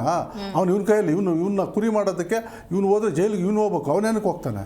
ಈಗ ಎಲ್ಲ ಡಿಪಾರ್ಟ್ಮೆಂಟಲ್ಲಿ ಎಲ್ಲಾದರೂ ನಾನು ಒಂದು ಹೇಳ್ತಾ ಇಲ್ಲ. ಈಗ BBMP ಎಲ್ಲ ಏನೇನು ನಡೀತಿದೆ ಎಲ್ಲ ಗೊತ್ತಿದೆ. ನಾನೆಲ್ಲ ಒಳಗಡೆ ಹೋಗಿ ಬಂದಿರೋನು. ನಾನೇನು ಹೊಸವ ಅಲ್ಲ, ಯಾರಿಗೂ ಗೊತ್ತಿಲ್ದಿರೋನಲ್ಲ. ಅವ್ನು ಮುಟ್ಟಾಳ, ಅವ್ನು ನಾನು ತಿಳ್ಕೊಳಕ್ಕಾಗಲಿಲ್ಲ, ಜೈಲ್ಗೆ ಹೋದ ಅಷ್ಟೇ. ಅವ್ರಿಗೆ ನನ್ನ ಜಡ್ಜ್ ಮಾಡೋಕ್ಕಾಗಲಿಲ್ಲ, ಜೈಲ್ಗೆ ಹೋಗಿದ್ದಾರೆ. ಕಾಂಗ್ರೆಸ್ ವಕ್ತಾರ ಏನು ಹೇಳ್ತಾರೆ ಸರ್? ಇಷ್ಟೇ ವಿಶೇಷವಾಗಿ ಏನು ಹೇಳಬೇಕಾಗಿಲ್ಲ. ಅಬಕಾರಿ ಇಲಾಖೆ ಬ್ರಹ್ಮಾಂಡ ಭ್ರಷ್ಟಾಚಾರ, ಓಪನ್ ಸೀಕ್ರೆಟ್. 25 ಲಕ್ಷ ಅಲ್ಲೇ ನೋಡಿ ಟೇಬಲ್ ಮೇಲಿದೆ. ನಾವು ಮಾರ್ಕ್ ಮಾಡಿ ಬೇರೆ ತೋರಿಸ್ತಾ ಇದ್ವಿ. ಇದಕ್ಕೂ ಅಧಿಕಾರಿಗಳೇ ಕಾರಣನ ಅಥವಾ ಇದ್ರ ಹೊಣೆ ಯಾರು ಸಚಿವರು ಹೊರ್ತಾರ ಹೆಂಗೆ? ನೋಡಿ, ಇದು ಒಂದು ನಮ್ಮ ಸಂವಿಧಾನದ ಅಡಿಯಲ್ಲಿ ಏನೇನು ಕಾನೂನು ರಚನೆ ಆಗಿದೆ, ಆ ರಚನೆಯಾಗಿರೋ ಅಂಶಗಳಲ್ಲಿ ಲಂಚ ತೆಗೆದುಕೊಳ್ಳೋದು ತಪ್ಪು, ಕೊಡೋದು ತಪ್ಪು. ಎರಡೂ ಗಮನದಲ್ಲಿಟ್ಕೊಂಡು ಮಾತನಾಡಬೇಕು ನಾವು. ಸುಮ್ಮನೆ ಏಕಾಏಕಿ ಮಾತನಾಡ್ಬಿಟ್ರೆ ಏನಂದರೆ ಯಾರ ಮೇಲಂದರೆ ಬಂದು ಹೇಳ್ಬಿಟ್ರೆ ಅದನ್ನು ಸಾಬೀತುಪಡಿಸ್ಬೇಕಾಗಿ ಬರುತ್ತೆ. ಅವ್ರು ಇರ್ಬೋದು, ಅವರು ಕಾನೂನು ಪ್ರಕಾರ ಲಂಚ ಕೊಟ್ಟಿರ್ಬೋದು. ಅವರು ಕಾನೂನು ವಿರೋಧವಾಗಿ ಒಂದು ನಿಮಿಷ ಲೋಕಾಯುಕ್ತಕ್ಕೆ ಡ್ರಾಪ್ ಮಾಡಿಸ್ಬೇಕು ಅಂತಂದರೆ ಕಾನೂನು ಪ್ರಕಾರವಾಗಿ ಆ ಕಾಂಟೆಕ್ಸ್ಟಲ್ಲಿ ಅವ್ರು ಕೊಟ್ಟಿರಬೇಕು. ಒಂದು ನಿಮಿಷ ನನ್ಗೆ ಗೊತ್ತಿದೆ. ಲೋಕಾಯುಕ್ತ ಡ್ರಾಪ್ ಮಾಡಬೇಕು ಅಂತಂದರೆ ಇವ್ರು ಏಕಾಏಕಿ ಹಣ ಕೊಟ್ಟಿದ ತಕ್ಷಣ ಇಸ್ಕೊಂಡ್ಬಿಟ್ರೆ, ಅದು ಇಟ್ಕೊಂಡ್ಬಿಟ್ರೆ, ಅವ್ರು ಸಿಕ್ಬಿಟ್ರೆ ಮಾರ್ಫಿಂಗ್ ಮಾಡ್ಬೇಕಂತ ಏನೇನು ಇರ್ತಾವದು. ಆ ಲೈನಲ್ಲಿ ಇವ್ರು ಹೋಗಿ ಖಂಡಿತವಾಗೂ ಅವ್ರು ಲಂಚ ಬೇಡಿಕೆ ಇಟ್ಟು ಇವ್ರು ಕೊಟ್ಟಿದ್ರೆ ಅದು ಕಾನೂನು ಬದ್ಧ ಆಗುತ್ತೆ. ಇಲ್ಲ ಅನ್ನೋದಾದರೆ ಇವ್ರು ಲಂಚ ಕೊಡೋದು ತಪ್ಪು, ಆತ ತೆಗೆದುಕೊಳ್ಳೋದು ತಪ್ಪು. ಆಮೇಲೆ ನಮ್ಮ ಸರ್ಕಾರ ಅಲ್ಲಲ್ಲ, ಈಗ ಅವ್ರು ಏನು ಹೇಳಿದ್ದು ಅಂದರೆ ಲಂಚ ತಗೊಳ್ಳೋದು ಎಷ್ಟು ತಪ್ಪು, ಕೊಡೋದು ಅಷ್ಟೇ ತಪ್ಪು. ನೀವು ಲೋಕಾಯುಕ್ತ ದೂರ ಕೊಟ್ಟ ಮೇಲೆ ಲೋಕಾಯುಕ್ತ ಸಪೋರ್ಟ್ ತಗೊಂಡು 25 ಲಕ್ಷ ತಗೊಂಡು ಹೋಗ್ಬಿಟ್ಟು ಅಲ್ಲಿಟ್ಟು, ಅಂದ್ರೆ ಅಧಿಕೃತವಾಗಿ ಆಗ್ತಿರೋ ಅನ್ಯಾಯನ ರಾಜ್ಯ ಜನರ ಮುಂದೆ ಇಡಬೇಕು ಅಂತ ಹೇಳಿ ಲೋಕಾಯುಕ್ತ ಸಪೋರ್ಟ್ ತಗೊಂಡು ನೀವು ಮಾಡಿದ್ದಿದ್ರೆ ಅದು ಅಧಿಕೃತ. ಇಲ್ಲ ಅಂದ್ರೆ ನೀವು ಲಂಚ ಕೊಡ್ತಿರೋದು ತಪ್ಪೆ ಅಂತ ಹೇಳ್ತಿದ್ದಾರೆ. ಬಂದೆ ಸರ್. ಖಂಡಿತ. ಈಗ ಎಷ್ಟು ತಗೊಳ್ಳೋದು ಎಷ್ಟು ತಪ್ಪು, ಕೊಡೋದು ಅಷ್ಟೇ ತಪ್ಪು. ಈಗ ಲೋಕಾಯುಕ್ತದಲ್ಲಿ ಅಲ್ಲಿ ಒಂದ್ಸತಿ ಶಿವಕುಮಾರ್ ಯಾರೋ ಕೊಡೋಕೆ ಬಂದು ಟಿವಿಯಲ್ಲಿ ಕೊಡೋಕೆ ಲಂಚ ಕೊಟ್ಟಾಗ ಅವರು ಜೈಲ್ಗೆ ಹೋದ್ರಲ್ಲ. ಕೊಡೋದು ತಗೊಳ್ಳೋದು ಎಷ್ಟು ತಪ್ಪು, ಕೊಡೋದು ಅಷ್ಟೇ ತಪ್ಪು. ಹೌದು, ಲೀಗಲ್ಲೇ ಮೇಡಮ್. ಹಂಗೆ ಹೋಗಿ ಹೆಂಗೆ ಮಾಡೋಕ್ಕಾಗುತ್ತೆ ಮೇಡಮ್? ಅದು ಅಲ್ಲಿ ಲೋಕಾಯುಕ್ತರ ಒಂದು ದಿವಸ ಪ್ರೊಸೀಜರ್ ಇರುತ್ತೆ ಮೇಡಮ್. ಆ ನೋಟ್ ಎಲ್ಲ ಕೊಟ್ಟಿದ್ದು ದೊಡ್ಡ ಪ್ರೊಸೀಜರು. ಅದನ್ನೆಲ್ಲ ಎಂಟ್ರಿ ಮಾಡಿ FIR ಮಾಡಿ ಇವ್ರು ಕರೆಸ್ತಾರೆ. ಏನೋ ಇವರು ನೋಟುಗಳೆಲ್ಲ ಅಷ್ಟು ನೋಟುಗಳು ಒಂದೊಂದು ನಂಬರು ಎಂಟ್ರಿ ಆಗಿದೆ. ರೈಟ್, ವಿತ್ ಪ್ರೊಸೀಜರ್ ಆಗಿದೆ ಸರ್. ಕಂಟಿನ್ಯೂ ಮಾಡಿ. ವಿತ್ ಪ್ರೊಸೀಜರ್ ಆದರೆ ಆ 25 ಲಕ್ಷಕ್ಕೆ ಇವರು ತೆರಿಗೆ ಇವ್ರು ಯಾವ ತರದಲ್ಲಿ ಆ ಕ್ಯಾಶ್ ಅನ್ನು ತಗೊಂಡ್ಬಂದ್ರು.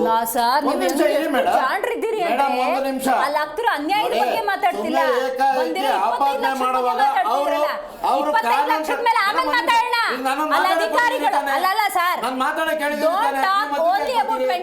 ಒಂದ್ ನಿಮಿಷ ನನಗೆ ಪ್ರಶ್ನೆ ಕೇಳಿ ಹೇಳ್ತೇನೆ. ಒಂದ್ ನಿಮಿಷ ಇರಿ. JDS ದವರು ಮತ್ತು BJP-ಯವರು ಸಾರ್ ಮಾತಾಡುವಾಗ ಎಲ್ಲೂ ಒಂದು ಪ್ರಶ್ನೆ ನೀವು ಮಧ್ಯೆ ಮಾತಾಡಿಲ್ಲ. ಪ್ರಶ್ನೆ ಕೇಳಿದ್ರಿ, ಕೂತಿದ್ದೀರಿ. ಅವರೆಲ್ಲವೂ ಹೇಳೋ ಗಂಟೆ ಸುಮ್ಮನಿದ್ರಿ. ನಾವು ಮಾತಾಡುವಾಗ ಯಾಕೆ ಮಾತಾಡ್ತಿದ್ರಿ? ಯಾಕೆ ಅಂದ್ರೆ ನೀವು ಫೋಕಸ್ ಮಾಡ್ತಿರೋದೇ ಬೇರೆ. ಒಂದು ನಿಮಿಷ ಫೋಕಸ್ ಅಲ್ಲ, ಇದು ಒಂದು ನ್ಯಾಯಯುತವಾದಂತ ಲೀಗಲ್ ಇಲ್ಲಿಗಲ್ ಬಗ್ಗೆ ಮಾತಾಡ್ತಾ ಇದ್ದೀನಿ. ಸಂವಿಧಾನದ ಆಶಯದಲ್ಲಿ ಏನೇನಿದೆ ಅಂತ ನೋಡಿ. ನಮ್ಮ ಸರ್ಕಾರದ ಮಂತ್ರಿ ಇದ್ರಲ್ಲಿ ಏನಾದ್ರು ತಪ್ಪು ಮಾಡಿದ್ರೆ ಖಂಡಿತ ತಲೆದಂಡ ಆಗುತ್ತೆ. ಆತ ಅಬ್ಕಾರಿ ಇದು ಲೋಕಾಯುಕ್ತ ಕಾನೂನು ಪ್ರಕಾರದಲ್ಲಿ ಏನಿರ್ತೋ ಜೈಲು ಕಳ್ಸಕ್ ನಮ್ ಸರ್ಕಾರ ಸಿಗ್ತಾ ಇದೆ. ಹಂಗನ್ಬಿಟ್ಟು ಏನಂದ್ರೆ ಅದೇ ಹೇಳ್ಬಿಟ್ಟು ಏನಂದ್ರೆ ಅದೇ ಮಾಡ್ಬಿಟ್ರೆ ಅದೆಲ್ಲ ಒಪ್ಪಳ. ಅಧಿಕಾರಿ ಮಾಡಿರೋ ತಪ್ಪಿಗೆ ಮಂತ್ರಿಗಳು ಹೊಣೆಗಾರಿಕೆ ಅನ್ನೋದಾದ್ರೆ ಅಧಿಕಾರಿಗಳಿಗೆ ಪ್ರತಿಯೊಂದು ಪ್ರತಿದಿನ ಪ್ರತಿ ಕ್ಷಣ ಇಲ್ಲಿ ಇಲಾಖೆಯಲ್ಲಿ ಏನ್ ನಡೀತಿದೆ ಅಂತ ಅಲ್ಲಿ ಏನೊಂದು CCTV ಕ್ಯಾಮ್ರಾ ಹಾಕೊಂಡು ಕೆಲಸ ಮಾಡ್ಬೇಕಾಗುತ್ತೆ ಮಂತ್ರಿಗಳಾಗಿದ್ರೆ. ಇನ್ನು ಮುಂದೆ ನೀವ್ ಹೇಳೋ ಪ್ರಕಾರ ನಾನೊಂದು ಹೇಳ್ತಾ ಇದ್ದೇನೆ, ಲಂಚಾವತಾರ ಬುಡಮಟ್ಟದಿಂದ ಕಿತ್ತಾಕ್ಬೇಕು ಅನ್ನೋ ಉದ್ದೇಶದಿಂದ ಲೋಕಾಯುಕ್ತ ರಚನೆ ಆಗಿರುವಂತ. ಅಣ್ಣಾ ಹಜಾರೆನ ಬೀದಿಲ್ ಕೂರಿಸ್ಬಿಟ್ಟು ಲೋಕಪಾಲ್ ಬಿಲ್ ಭಾಗವತ್ ಅವರು ಪೇಮೆಂಟ್ ಮಾಡಿ ಅಣ್ಣಾ ಹಜಾರೆ ಅವರು ರೋಡಲ್ಲಿ ಕುತ್ಕೊಂಡು ಲೋಕಪಾಲ್ ತರ್ತೀವಿ ಅಂತ ಅಂದ್ಬಿಟ್ಟು ನೀವು ತಂದಿದ್ದು ನೋಡಿದ್ದೀವಿ. ತುಂಬಾ ಸುಮ್ಮನೆ ಕುತ್ಕೊಳ್ಳಿ. ನೀವು ಅಧಿಕಾರ ಬಂದಿದ್ದೆ ಅಣ್ಣಾ ಹಜಾರೆ ಹೆಸರಲ್ಲಿ ನೀವು ಅಧಿಕಾರಕ್ಕೆ ಬಂದಿದ್ದು ಗೊತ್ತಿದೆ ಬಿಡ್ರಿ. ಸುಮ್ಮನೆ ಇರ್ರಿ. ನೀವು ಯಾರು ಪೇಮೆಂಟ್ ಮಾಡಿದ್ರಿ ಅಣ್ಣಾ ಹಜಾರೆ ಬೀದಿಲ್ ಕುತ್ಕೊಳ್ಳೋಕೆ ಅವ್ರ ಹೆಸರಲ್ಲಿ ಅಧಿಕಾರಕ್ಕೆ ಬಂದವ್ರು ನೀವು. ಆಯ್ತು, ಲೋಕಪಾಲ್ ಬಿಲ್ ತಂದಿದ್ದೀರೇನ್ರಿ ಇವತ್ತವರೆಗೂ? ಮಾತಾಡಬೇಡಿ, ಸುಮ್ಮನೆ ಏನೇನೋ ಮಾತಾಡಬೇಡಿ. ಸುಮ್ಮನೆ ಲೋಕಾಯುಕ್ತದ ವಿಷಯಕ್ಕೆ ಬರಕ್ ಹೋಗ್ಬೇಡಿ. ಲೋಕಾಯುಕ್ತ ರಚನೆ ಮಾಡುವಾಗ ಸಿದ್ದರಾಮಯ್ಯನವರು ಜನತಾದಳದಲ್ಲಿ ಇದ್ರು.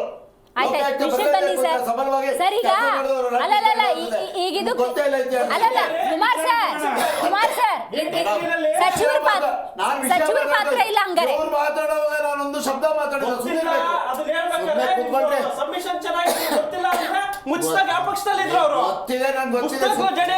ಗೊತ್ತಿದೆ ಬಿಡ್ರಿ.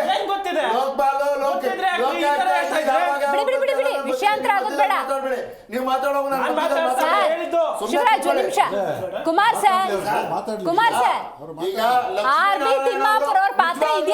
ಲಕ್ಷ್ಮೀನಾರಾಯಣ ಅವರ ದಿಟ್ಟತನಕ್ಕೆ ನಾವು ಶಬಾಷ್ಗಿರಿ ಕೊಡ್ತೇವೆ ಕಾಂಗ್ರೆಸ್ ಪಕ್ಷದ ವತಿಯಿಂದ. ಯಾತಕ್ಕೆ ಅಂತಂದ್ರೆ ಸರ್ಕಾರದ ಕಣ್ಣಳತೆಯಲ್ಲಿಲ್ಲದೆ ಈ ತರದ ಭ್ರಷ್ಟಾಚಾರ ನಡೀತಾ ಇದ್ರೆ ಅದು ಯಾವುದೇ ಅಧಿಕಾರಿ ಯಾವುದೇ ವಿಚಾರಕ್ಕೆ ನಡೆಸಿದ್ರೆ ಕಡಾಖಂಡಿತವಾಗಿ ನಾವು ಏನೇನು ಕಾನೂನು ಪ್ರಕಾರ ಕ್ರಮ ತೆಗೆದುಕೋಬೇಕೋ ಅದಕ್ಕೆ ಬದ್ಧವಾಗಿದೆ ಕಾಂಗ್ರೆಸ್ ಸರ್ಕಾರ. ಮತ್ತೆ ಒಂದ್ ನಿಮಿಷ ಇರಿ ಸರ್, ರೇವಜಿತ್ತು ಹಗರಣ ಮಾಡಿದವ್ರು ಯಾರು ಅಂತ ಗೊತ್ತಿದೆ. ರೇವಜಿತ್ತು ಬಾಟ್ಲಿಂಗ್ ಹಗರಣ ಯಾರು ಅಂತ ಗೊತ್ತಿದೆ. ರೇವಜಿತ್ತು ಬಾಟ್ಲಿಂಗ್ ಹಗರಣ ಯಾರು ಸುಮ್ಮನಿರಪ್ಪ. ನಾಗೇಂದ್ರ ಅವರೇ JDS ವಕ್ತಾರೆ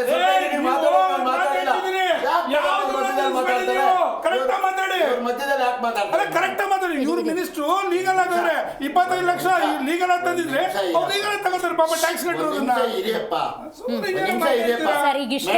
ನಾನು ಲಂಚಾವತಾರಕ್ಕೆ ನಮ್ಮ ಸರ್ಕಾರ ಯಾವುದೇ ರೀತಿಯಲ್ಲೂ ಸಪೋರ್ಟ್ ಮಾಡೋದಿಲ್ಲ. ಅದನ್ನು ತುಂಡವಾಗಿ ಖಂಡಿಸ್ತೇವೆ. ಮತ್ತು ಅದಕ್ಕೆ ಸಂಬಂಧಪಟ್ಟಂತೆ ವ್ಯವಹಾರ ಡೀಲ್ ಏನು ನಡೆಸಿದ್ದಾರೆ ಅಂತ ಲಕ್ಷ್ಮೀನಾರಾಯಣ ಅವರು ಧೈರ್ಯವಾಗಿ ಬಂದು ಇದನ್ನ ಈ ಹಗರಣನ ಹೊರಗಡೆ ತೆಗೆದಿದ್ದಾರೆ. ನಾವು ಅವ್ರ ಪರವಾಗಿ ನಿಲ್ತೇವೆ. ಅಧಿಕಾರಿಗಳು ಮಂತ್ರಿಗಳ ಹೆಸರುಗಳು ಹೇಳ್ಕೊಂಡು ಏನೇನ್ ನಡೆಸ್ತಿದಾರೋ ಎಲ್ಲ ಇಲಾಖೆಗಳು ಇಂಚಿಂಚು ಈ ತರ ಹೊರಗೆ ಬರಬೇಕು. ಒಂದು ಸರ್ಕಾರ ನೆಮ್ಮದಿಯಾಗಿ ಕೆಲಸ ಮಾಡಬೇಕು ಅಂತಂದ್ರೆ ಇಂಥ ಮಹನೀಯರುಗಳು ರಸ್ತೆಗೆ ಬಂದು ಅಂತ ಅಧಿಕಾರಿಗಳನ್ನ ಹಿಡ್ಕೊಟ್ಟಾಗ ಮಾತ್ರ ಯಾವುದೇ ಸರ್ಕಾರ, ನಂದಾಗಿರ್ಬೋದು, ಬಿಜೆಪಿ ಇರ್ಬೋದು, JDS ಇರ್ಬೋದು, ನಾನು ಹೇಳ್ತಾ ಇದ್ದೀನಿ ನಾಗೇಂದ್ರ ಯಾವುದೇ ಸರ್ಕಾರದಲ್ಲೂ ಇದೇ ಅಧಿಕಾರಿಗಳು ಇರ್ತಾರೆ. ಒಂದು ನಿಮಿಷ ನಾಗೇಂದ್ರ ಅವರೇ, ಒಂದು ನಿಮಿಷ, ಒಂದು ವಿಷಯ ಹೇಳ್ತೀನಿ. 2019ರಲ್ಲಿ ಇದ್ದ ಕಾನೂನೇ ಈಗಲೂ ಇದೆ, ಹೌದಾ ಸರ್? ಇದೆ ತಾನೆ? 2019ರಲ್ಲಿ ಏನ್ ಕಾನೂನು ಇತ್ತೋ, ಏನ್ ಕಾನೂನು ಮಾಡಿದ್ರು ಅದೇ ಇದೆ ಇವತ್ತು. ಒಂದು ನಿಮಿಷ ಮೇಡಮ್, ಆಮೇಲೆ ಈ ಲಾಗಿನ್ಗೆ ಇವ್ರಿಗೂ 2,000 ಕೋಟಿ ರೂಪಾಯಿ ರೇಣುಕಾಚಾರ್ಯ ಅವ್ರು ಯಾರ ಹತ್ರ ಕೇಳಿದ್ರು? ಸುಮ್ಮನೆ ನೀವು ಬಾಯಿ ಬಂದಂಗೆ ಅಶೋಕ್ ಮತ್ತೆ ಲಕ್ಷ್ಮೀನಾರಾಯಣ ಮಾತಾಡ್ತಾ ಇದ್ದಾರೆ ಬೆಳಗ್ಗೆಯಿಂದ. 2,000 ಕೋಟಿ ರೇಣುಕಾಚಾರ್ಯ ಅವರು 2,000 ಕೋಟಿ ಕೇಳಿದ್ರೆ ಏನ್ ಮಾತಾಡ್ತೀರಿ? ಸುಮ್ಮನೆ ಹಂಗೆ ಅಶೋಕ್ ಅವರು ನಿಮಿಷ, ಅಶೋಕ್ ಅವರು ಮತ್ತು ಲಕ್ಷ್ಮೀನಾರಾಯಣ ಅವರು 2,500 ಕೋಟಿ ಹೇಳಿದ್ದಾರೆ. ಹಂಗಿರ ಅವ್ರು ತಂದ್ಕೊಳ್ಳಿ ದಾಖಲೆ. ಏನ್ ಮಾತಾಡ್ತೀರಿ? 19ರಲ್ಲಿ ಏನ್ ಕಾನೂನು ಇತ್ತು ಕಾನೂನು ಇದೆ. ಮತ್ತೆ ಒಂದು ನಿಮಿಷ, ಇವ್ರು ಲೈಸೆನ್ಸ್ ಮಾಡ್ಕೊಳಕ್ CL7 ಮತ್ತೊಂದು 3-4 ತರ ಇದಾವೆ ಲೈಸೆನ್ಸ್, ಹೌದಲ್ವಾ ಸರ್? ಇವರು ಅಬಕಾರಿ ವ್ಯವಹಾರ ಅಂದ್ರೆ ಅದು ವ್ಯಾಪಾರ ಮಾಡ್ತಿದ್ರೆ ಸರ್ಕಾರ ಕಾಲಕ್ಕೆ ಕಾನೂನುಗಳು ಹೊಸ ತಂದಿದ್ರೆ ಬದಲಾವಣೆ. ಲೈಸೆನ್ಸ್ ಇದುವರೆಗೂ ಯಾವುದು ಕೊಟ್ಟಿಲ್ಲ, ಅದು ಒಂದು ತಿಳ್ಕೋಬೇಕಾಗಿದೆ. CL9 ಅದು ಬಿಡಿ, CL9 ಕೊಟ್ಟಿಲ್ಲ, ಅದು ಬೇರೆ, ಇದು CL7 ಹೌದಲ್ವಾ ಸರ್? ಹೌದು, ಅದು ಕೊಟ್ಟಿಲ್ಲ. ನೋಡಿ, ಅಧಿಕಾರಿಗಳು ಆತನಿಗೆ ಆ ಫೈಲ್ ಅಟೆಂಡ್ ಮಾಡೋ ಲಾಗಿನ್ನೇ ಕೊಟ್ಟಿಲ್ಲ ಸರ್ಕಾರ. ಆತ ಇವ್ರ ಹತ್ರ ವ್ಯವಹಾರ ನಡೆಸ್ತಾನೆ ಅಂತಂದ್ರೆ ಆತ ಸರ್ಕಾರಕ್ಕೂ ಕೆಟ್ಟ ಹೆಸರು ತರಬೇಕು, ಜೊತೆಗೆ ನಮ್ಮ ಮಂತ್ರಿಗಳಿಗೂ ಕೆಟ್ಟ ಹೆಸರು ತರಬೇಕು ಅಂತ ಮಾಡುವಂತ ಬಂದೆ ಸರ್. ಒಳ್ಳೆ ಪಾಯಿಂಟ್, ಹೌದಾ ಸರ್?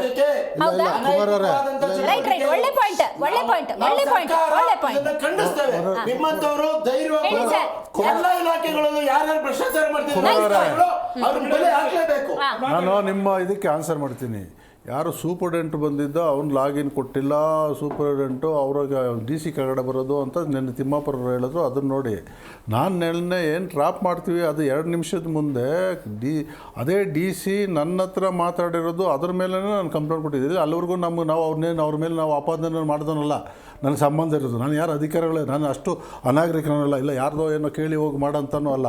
ಯಾವಾಗ ಅವರು ಹೇಳಿ ಇಲ್ಲಿ ಹಿಂಗೆ ಒಂದು ಮೇಲೆ ಆಗುತ್ತೆ, ಒಂದು ಮೇಲೆ ಏನು ಸರ್ ಬ್ರೀವರ್ ಇದು ನಾನು ಕೇಳಿ ಶಾಕ್ ಆಗ್ತಿದೆ ಅಂದರೆ, ಒಂದು ಮೇಲೆ ಆಗುತ್ತೆ ಎಷ್ಟು ಮೇಲೆ ಎಷ್ಟು ಅಂತಂದರೆ ಅವ್ರು ಹೇಳಿ ಇಲ್ಲ ಸರ್ ನಿಮ್ಮ ಸೂಪರ್ಡೆಂಟ್ 1.5 ಅಂತ. ಇಲ್ಲ ಲಕ್ಷ್ಮಣ, ನಾನೇನೋ ಮಾತಾಡಿ ನಿಮಗೆ 1:20 ಮಾತಾಡ್ತೀನಿ. ಮಿನಿಸ್ಟ್ರು ಅವ್ರ ಹತ್ರ ನಿಮ್ಗೇನು ಪರಿಚಯ ಇದ್ದರೆ ನೀವೇ ಮಾತಾಡಿ, ನಾನು ಯಾಕೆ ಹೇಳ್ಕೊಳ್ಳಿ, ನಾನು ಇದು ಏನು ಹೇಳಿಲ್ಲ, ನಾನೇನು ಹೇಳಿ ಇಲ್ಲ ಸರ್ ನೋಡೋಣ, ಅದು ನೀವೇ ಮಾತಾಡಿ ಅಂದರೆ, ಇಲ್ಲ ನಾನು 1:20 ಇದಕ್ಕೆ ಮಾಡಿಸ್ತೀನಿ ಅಂಥೇಳಿ ಅವರು ಹೇಳಿ ಅವ್ರ ಹೆಸರು ಹೇಳಿ ಇದು ಬ್ರೀವಿಂಗ್ ಇದೆ, ಅದಾಗಿ ಹಂಗಾಗಿ ಅಲ್ಲ ಬಿಯರ್ ಮ್ಯಾನುಫ್ಯಾಕ್ಚರ್ ಮಾಡೋದು, ಹಂಗಾಗಿ ಮೇಜರ್ ಅಮೌಂಟ್ ಅವ್ರು ಕೊಡುತ್ತೆ ಅಂತೇಳಿ ಅವ್ರು ಹೇಳಿದ ಮೇಲೆ ಇದ್ರ ಮೇಲೆ ನಾನು ಇವತ್ತು ಕಂಪ್ಲೇಂಟ್ ಕೊಟ್ಟರೆ, ಇಲ್ಲ ನನಗೂ ಅವ್ರಿಗೇನು ನಮಗೇನು ದ್ವೇಷ ಅಲ್ಲ. ಅದೇ ಮೇಡಮ್ DCಗಿದೆ, ಅವ್ರು ಅದನ್ನೇ ಹೇಳಿದರು. ಯಾರಿಗೆ? ಸೂಪರ್ಡೆಂಟ್ಗೆ ಲಾಗಿನ್ ಇಲ್ಲ, ನನ್ನ ಸಂಬಂಧ ಇಲ್ಲ ಅಂತ. ಇವ್ರಿಗೆ DC ಲಾಗಿನ್ ಇದ್ದಾರೆ, DC ಹೇಳಿರೋದಲ್ಲ, ಅದ್ರ ಮೇಲೆ ಕಂಪ್ಲೇಂಟ್ ಕೊಟ್ಟಿರೋದಲ್ಲ. DC ಲಾಗಿನ್ನು ಸರ್ ಜಾಯಿಂಟ್ ಅಲ್ಲ. ಹಾಗಾಗಿ ಅವ್ರು ಲಾಗಿನ್ ಇಲ್ಲ ಅಂತ ಹೇಳಿದ್ಮೇಲೆ ನಾನು ಅದನ್ನ ಕೊಡೋಕೆ ಹೋಗ್ತಿರ್ಲಿಲ್ಲ. ಇಲ್ಲ ಅವ್ನು ಯಾರೋ ನಾನು ತಿಮ್ಮ ಅವನು ತಮ್ಮ ಅವನಿಗೇನೋ ಗೊತ್ತಿಲ್ಲ ಅಂದ್ರೆ ಅದಕ್ಕೆ ಈಗ ನಿಮ್ಮ DC ಇದ್ನಲ್ಲ ಅವ್ನು ಮಾತಾಡಿದ್ರೆ ತಗೊಳಪ್ಪ ಅಂತ ಕೊಟ್ಟು ಕಂಪ್ಲೇಂಟ್ ಕೊಟ್ಟು ಬಂದಿದ್ದೀನಿ. ವಾಸ್ತವ ಅಂಶ. ಬ್ರೇಕ್ ತಗೋತೀನಿ. ನೋಡೋದ್ರಲ್ಲ, ನನಗೆ ಈ ಕ್ಷಣಕ್ಕೂ ಬರ್ತಿರೋ ಒಂದು ಡೌಟ್ ಏನು ಅಂದರೆ, ರಾಜ ಹೇಳಿದೆ ಮಂತ್ರಿ ಅದು ಹೆಂಗೆ ಕೆಲಸ ಮಾಡ್ತಾನೆ? ರಾಜನ ಅಣತಿ ಅನ್ನೋದಿರುತ್ತೆ. ಕ್ಲಾಸ್ ರೂಮಲ್ಲಿ ಟೀಚರ್ ಇದ್ದಾರೆ ಅನ್ನೋದಾದರೆ ಟೀಚರ್ ಅನುಮತಿ ಇಲ್ಲದೆ ಕ್ಲಾಸಲ್ಲಿರೋ ಮಗು ಅದು ಹೆಂಗೆ ಹೊರಗಡೆ ಹೋಗೋಕ್ಕೆ ಸಾಧ್ಯ? ಇದು ರಾಜನ ಅಣತಿ ಅನ್ನೋದಿದೆಯಲ್ಲ, ಸಚಿವರ ಅಣತಿ ಅನ್ನೋದಿದೆಯಲ್ಲ, ಅದ್ರ ಬಗ್ಗೆ ನಾನು ಡೀಟೇಲಾಗಿ ಫೋಕಸ್ ಮಾಡಬೇಕಾಗಿದೆ. ಹಿಂದೆ ಒಂದು ಕಾಲ ಇತ್ತು, ಏನಾದರೂ ವ್ಯತ್ಯಾಸಗಳಾದರೆ ಅದಕ್ಕೆ ಸಚಿವರ ಕಾರಣ ಅಲ್ಲ ಅಂದರೂ ಕೂಡ ಆ ಸ್ಥಾನದಲ್ಲಿ ನಾನು ಕೂತ್ಕೊಳ್ಳೋಕ್ಕೆ ನಾನು ಯೋಗ್ಯತೆಯನ್ನು ಪಡ್ಕೊಂಡಿಲ್ಲ, ತಪ್ಪಾಗುತ್ತೆ ಅಂಥೇಳಿ ರಾಜೀನಾಮೆ ನೀಡಿದಂಥ ನಿದರ್ಶನಗಳು. ಇವತ್ತು ಹೆಂಗಾಗಿದೆ ನೋಡಿ, ಅಧಿಕಾರಿಗಳೇ ಇದಕ್ಕೆಲ್ಲ ಕಾರಣ ಸರ್, ಅಧಿಕಾರಿಗಳೇ ಕಾರಣ. ಅಧಿಕಾರಿಗಳು ಎಷ್ಟರ ಮಟ್ಟಿಗೆ ಬ್ಯುಸಿಯಾಗಿದ್ದಾರೆ ಅಂತ ಇವತ್ತು ನೀವು ಒಂದು ಗಮನಿಸಿದ್ರಿ ಅನಿಸುತ್ತೆ. ಪ್ರಕರಣ DGP ಅವರು ಎಷ್ಟರ ಮಟ್ಟಿಗೆ ರಾಸಲೀಲಿ, ಅದು ಸರ್ಕಾರಿ ಕಚೇರಿಲಿ ಆರಕ್ಷಕರ ಠಾಣೆ ಅಂದರೆ ಅದಕ್ಕೊಂದು ಗತ್ತಿದೆ, ಗೌರವ ಇದೆ. ಅಲ್ಲಿ ಮಹಿಳೆಯರನ್ನು ಈ ರೀತಿ ಬಳಸ್ಕೊಳ್ತಾರೆ ಅನ್ನೋದ್ರ ವಿಚ್ ಇಸ್ ಮ್ಯೂಚುವಲ್ಲೇ ಇರ್ಬೋದು, ಅದರದಲ್ಲ ಜಾಗ. ಮೇಡಮ್ ಒಂದು ಪ್ರಪ್ರಥಮವಾಗಿ ಹೇಳಕ್ಕೆ ಇಚ್ಛೆ ಪಡ್ತೀನಿ, ಮನೆ ಕಾಂಗ್ರೆಸ್ ವಕ್ತಾರರೇ ಅದಕ್ಕೆ ಉತ್ತರ ಕೊಡಬೇಕಾಗ್ತದೆ. ನಾನು ಗೌರವವಾಗಿ ಕೇಳ್ತಾ ಇದ್ದೀನಿ, ಅಧಿಕಾರಿಗಳು ನಿಮ್ಮ ಹಿಡಿದಲ್ಲಿ ಇದ್ದಾರಾ ಇಲ್ವಾ ಅಂತಕ್ಕಂಥ ಸ್ಪಷ್ಟಪಡಿಸಿ. ಅಧಿಕಾರಿಗಳೇ ಕಾರಣ ಅನ್ನೋದಾದ್ರೆ ಅಧಿಕಾರಿಗಳ ಕಾರಣ ಅನ್ನೋದಾದ್ರೆ ನಿಮ್ಮ ಹಿಡಿದಲ್ಲಿ ಇದ್ದಾರಾ ಇಲ್ವಾ ಅಂತಕ್ಕಂಥದ್ದು ನೀವು ಸ್ಪಷ್ಟನೆ ಪಡಿಸಬೇಕು. ಇಲ್ಲ ಅಧಿಕಾರಿಗಳು ನಾವೆಲ್ಲ ಈ ಸರ್ಕಾರ ಇದೆ, ಪೂರ್ಣ ಬಹುಮತದಿಂದ ಗೆದ್ದಿದ್ದೀವಿ, ನಮ್ಮ ಅಂಡರಲ್ಲೇ ಇದೆ, ನಾವೆಲ್ಲ ನಡೆಸ್ತಾ ಇದ್ದೀವಿ ಅನ್ನೋದಾದ್ರೆ ನೀವು ಶಾಮೀಲಾಗಿದ್ದೀರಾ ಇಲ್ವಾ ಅಂತಕ್ಕಂಥದ್ದು ಹೇಳಬೇಕಾಗುತ್ತೆ. ಮೊನ್ನೆ ಒಂದು ಮಾತನ್ನ ಮತ್ತೆ ಇನ್ನೊಂದ್ಸತಿ ರಿಪೀಟ್ ಮಾಡ್ತಾ ಇದ್ರಿ. ಮಾನ್ಯ ಮುಖ್ಯಮಂತ್ರಿಗಳು ಹೇಳ್ತಾರೆ 88 ಪ್ರಕರಣಗಳಲ್ಲಿ ಪೊಲೀಸರು ಭಾಗಿಯಾಗಿದ್ದಾರೆ ಅಂತಕ್ಕಂಥದ್ದು ಒಂದಾದ್ರೆ, ಸನ್ಮಾನ್ಯ ಅವರು ಡಾಕ್ಟರ್ ರಾಮಚಂದ್ರ ರಾವ್ ಇರಬೇಕು, ಮೋಸ್ಟ್ಲಿ DGP IPS ಅಧಿಕಾರಿ.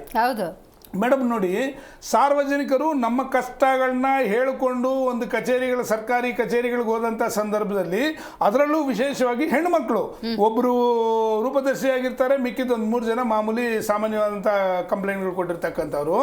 ಅವ್ರ ಕಷ್ಟಗಳನ್ನ ಹೇಳ್ಕೊಂಡು ಅವ್ರ ಹತ್ರಕ್ಕೆ ಹೋದಂಥ ಸಂದರ್ಭದಲ್ಲಿ ಅವ್ರನ್ನ ಅನೈತಿಕವಾಗಿ ಅವ್ರನ್ನ ಹೇಳಕ್ಕಾಗದೇ ಇರೋ ರೀತಿಯಲ್ಲಿ ಹೆಣ್ಮಕ್ಳ ಮೇಲೆ ಈ ರೀತಿ ಮಾಡ್ತಾರೆ ಅಂತಂದರೆ, ಮಕ್ಕಳ ಕಲ್ಯಾಣ ಇಲಾಖೆ ಸಚಿವರು ಏನು ಮಾಡ್ತಾ ಇದ್ದೀರಾ ಮೇಡಮ್? ಎಲ್ಲಿದ್ದೀರಾ? ದುಡ್ಡು ಮಾಡೋಕ್ಕೆ ಎಲ್ಲಾದರೂ ನೀವು ಕೂತಿದ್ದೀರಾ ಬೆಳಗಾವಲ್ಲಿ? ದಯವಿಟ್ಟು ಇವತ್ತು ನೀವು ಹೇಳಬೇಕಾಗ್ತದೆ.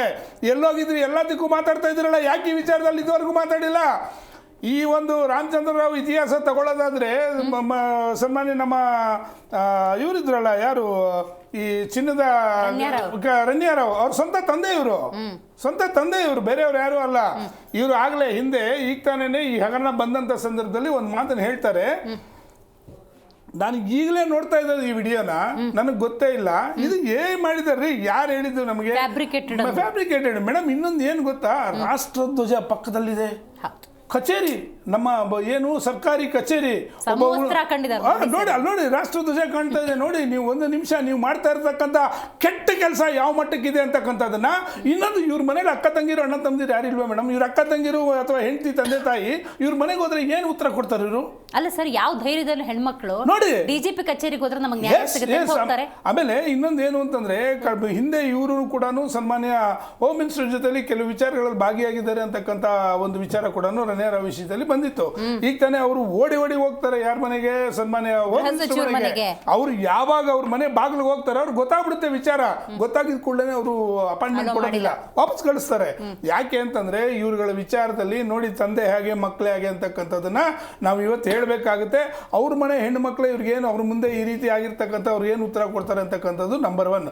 ಇದನ್ನ ಇನ್ನೇನು ಹೆಚ್ಚು ಕಮ್ಮಿ ಒಂದು ಮೇಲಿ ರಿಟೈರ್ಮೆಂಟ್ ಇದೆ ಮೇಡಮ್ ಈ ವ್ಯಕ್ತಿಗೆ. ಇವರಷ್ಟಕ್ಕೆ ಇವರೇ ಇವಾಗ ಏನಾದ್ರು ಇವರೇನು ರಿಸೈನ್ ಮಾಡಿಬಿಟ್ಟು ಹೋದ್ರೂ ಏನು ತೊಂದರೆ ಇಲ್ಲ. ಯಾಕಂತಂದರೆ ನಿವೃತ್ತಿ ತೊಗೊಂಡು ಇವ್ರು ಹೊರಟು ಬಿಡ್ತಾರೆ ಆಚೆಗೆ ಅಂತ ಕಾಣ್ತದೆ. ಇಲ್ಲ ಮುಂದುವರಿಯೋದಾದರೆ ಇವತ್ತು ಯಾಕೆ ಅದು ನಡೆದಿರ್ತಕ್ಕಂಥದ್ದು ಅನ್ನೋದು ಹೇಳಬೇಕು. ಎಷ್ಟು ಧೈರ್ಯವಾಗಿ ಹೇಳ್ತಾರೆ ಅಂತಂದರೆ, ಮೇಡಮ್ ಇವ್ರನ್ನ ಕಾವಲು ಕಾಯಕ್ಕೆ ಇವ್ರ ಕಚೇರಿಗಳ ಮುಂದೆ 10 ಜನ 20 ಜನ ಅಸಿಸ್ಟೆಂಟ್ಗಳು, ಇವ್ರನ್ನೆಲ್ಲ ಬಿಟ್ಟು ಕಚೇರಿಗಳಲ್ಲಿ, ಸರ್ಕಾರಿ ಕಚೇರಿಗಳಲ್ಲಿ ರಾಜ್ಯದ ಬಗ್ಗೆ, ರಾಜ್ಯದ ಜನತೆ ಬಗ್ಗೆ, ಅವ್ರ ಕಷ್ಟಗಳ ಬಗ್ಗೆ ಯೋಚನೆ ಮಾಡಬೇಕಂತ ಇಂಥ ಅಧಿಕಾರಿಗಳು ಈ ರೀತಿ ಹೆಣ್ಣು ಮಕ್ಕಳನ್ನ ಇವರು ಒಂದು ರೀತಿ ಹೇಳ್ತಾರೆ. ಯಾರು ಮನೆ ಕಾಂಗ್ರೆಸ್ ಹೋಗ್ತಾರೆ ಹೇಳಬೇಕು, ಅವ್ರಿಗೆ ಅಪಾರವಾದಂಥ ಗೌರವ ಹೆಣ್ಮಕ್ಳ ಬಗ್ಗೆ ಅಂತಕ್ಕಂಥದ್ದನ್ನ ನಾನು ಹೇಳ್ತಾ ಇದ್ದೀನಿ. ಯಾರು ಹೆಂಗಿದ್ದಾರೆ ಅನ್ನೋದು, ನೀವು ಹೇಗಿದ್ದೀರಾ ಅಂತಕ್ಕಂಥ ಹೇಳ್ಬೇಕಲ್ವಾ? ನೀವೇನು ಗೌರವ ಕೊಡ್ತಾ ಇದ್ದೀರಾ ಹೆಣ್ಮಕ್ಳಿಗೆ ಅಂತಕ್ಕಂಥದ್ದು ಹೇಳ್ಬೇಕಲ್ವಾ ನೀವು? ಇದು ನಡೆದಿರ್ತಕ್ಕಂಥದ್ದು ಅಕ್ಷಮ್ಯ ಅಪರಾಧ. ಅಲ್ಲಿ ನನಗೊಂದು ಹೇಳ್ತಾ ಇರ್ತಕ್ಕಂಥ, ನಾನು ಒಂದೇ ಒಂದು ಹೇಳ್ತಾ ಇದ್ದೀನಿ, ಒಂದು ಸರ್ಕಾರಿ ಕಚೇರಿ, ಎರಡನೇದು ರಾಷ್ಟ್ರ ಧ್ವಜ ಇದೆ.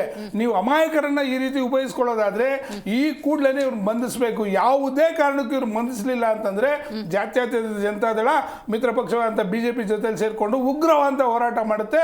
ಇಲ್ಲ ಅಂತಂದ್ರೆ ಈ ಕೂಡಲೇ ಅವ್ರನ್ನ ಬಂಧಿಸಬೇಕು ಅಂತಕ್ಕಂಥ, ಇಂಥ ಭ್ರಷ್ಟರನ್ನ ಬಂಧಿಸಿ ಈ ಕೂಡಲೇ ಅವ್ರ ಬಗ್ಗೆ ಕ್ರಮ ಕೈಗೊಳ್ಳಬೇಕು ಅಂತಕ್ಕಂಥ ನಮ್ಮ ಆಗ್ರಹ ಇದೆ. ಶಿವರಾಜ್ ರೇ, ಒಂದಲ್ಲ ಒಂದು ಪ್ರಕರಣ ಅಂದ್ರೆ ಈ ಕಾಂಗ್ರೆಸ್ ಆಡಳಿತದಲ್ಲಿ ಸಬ್ಜೆಕ್ಟ್ ಕೊಡ್ತಿದ್ದಾರಾ, ಅಸಲಿಗೆ ಹಿಂಗೆ ನಡೀತಿದ್ಯಾ ಅನ್ನೋ ಮಟ್ಟಕ್ಕೆ ಡೌಟ್ ಬರೋ ಲೆವೆಲ್ಗೆ ದಿನಕ್ಕೊಂದು ಆಗ್ತಾ ಇದೆ.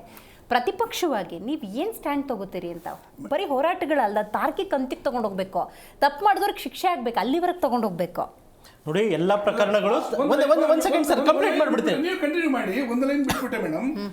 ಅದು ಹೆಣ್ಮಕ್ಳಾಗಿರ್ತಕ್ಕಂಥ ಅಧಿಕಾರಿನ ಮೊನ್ನೆ ಯಾವ ರೀತಿ ನಡೆಸ್ಕೊಂಡ್ರು ಅಂತಕ್ಕಂಥದ್ದು ಒಂದಾದ್ರೆ, ಮೇಡಮ್ ಮಾತಿದ್ರೆ ಸುಟ್ಟಾಕ್ತೀನಿ ಅನ್ನೋ ಪ್ರವೃತ್ತಿ ಬರ್ತಿದ್ದಾರೆ. ಅಲ್ಲಿ ನೋಡಿದ್ರೆ, ಬಳ್ಳಾರಿಲಿ ನೋಡಿದ್ರೆ ಅವ್ರ MLA ಮಹಾನ್ ಭಾವ ಹೇಳ್ತಾನೆ ಸುಟ್ಟಾಕ್ಬಿಡ್ತಿದ್ದೆ ಅಂತೇಳಿ. ಇವ್ರು ನೋಡಿದ್ರೆ ಇಲ್ಲಿ ಬ್ಯಾನರ್ ವಿಷಯದಲ್ಲಿ ಸುಟ್ಟಾಕ್ತೀನಿ ಅಂತಾರೆ. ಎಲ್ಲಿಗೆ ಹೋಗ್ತಾ ಇದ್ದೀರಾ ನೀವು? ಯಾವ ಮಟ್ಟಕ್ಕೆ ಹೋಗ್ತಾ ಇದ್ದೀರಾ ಅಂತಕ್ಕಂಥದ್ದು ಅವರೇ ಹೇಳಬೇಕಾಗುತ್ತೆ. ಮಾತಾಡಬೇಕು ಪ್ಲೀಸ್. ಗಾಂಧೀಜಿ ಕಂಡ ರಾಮರಾಜ್ಯದ ಕನಸು ಕರ್ನಾಟಕದಲ್ಲಿ ಕಾಂಗ್ರೆಸ್ನವ್ರ ಕೈಗೆ ಸಿಕ್ಕಿ ಗುಂಡ ರಾಜ್ಯ ಆಗಿದೆ. ನಗಾಡ್ಬೇಡ್ರಿ, ಸುಮ್ಮನೆ ಪರಮೇಶ್ವರ್ ಅವರು, ನಾನು ಆಗ್ಲೇ ಹೇಳಿದೆ. ಅದು ಗೃಹ ಖಾತೆ ಅಲ್ಲ. ರೇ, ಕುತ್ಕೊಳ್ರಿ ಸುಮ್ನೆ. ಗೊತ್ತಿಲ್ಲ. ಅದು ಗೃಹ ಖಾತೆ.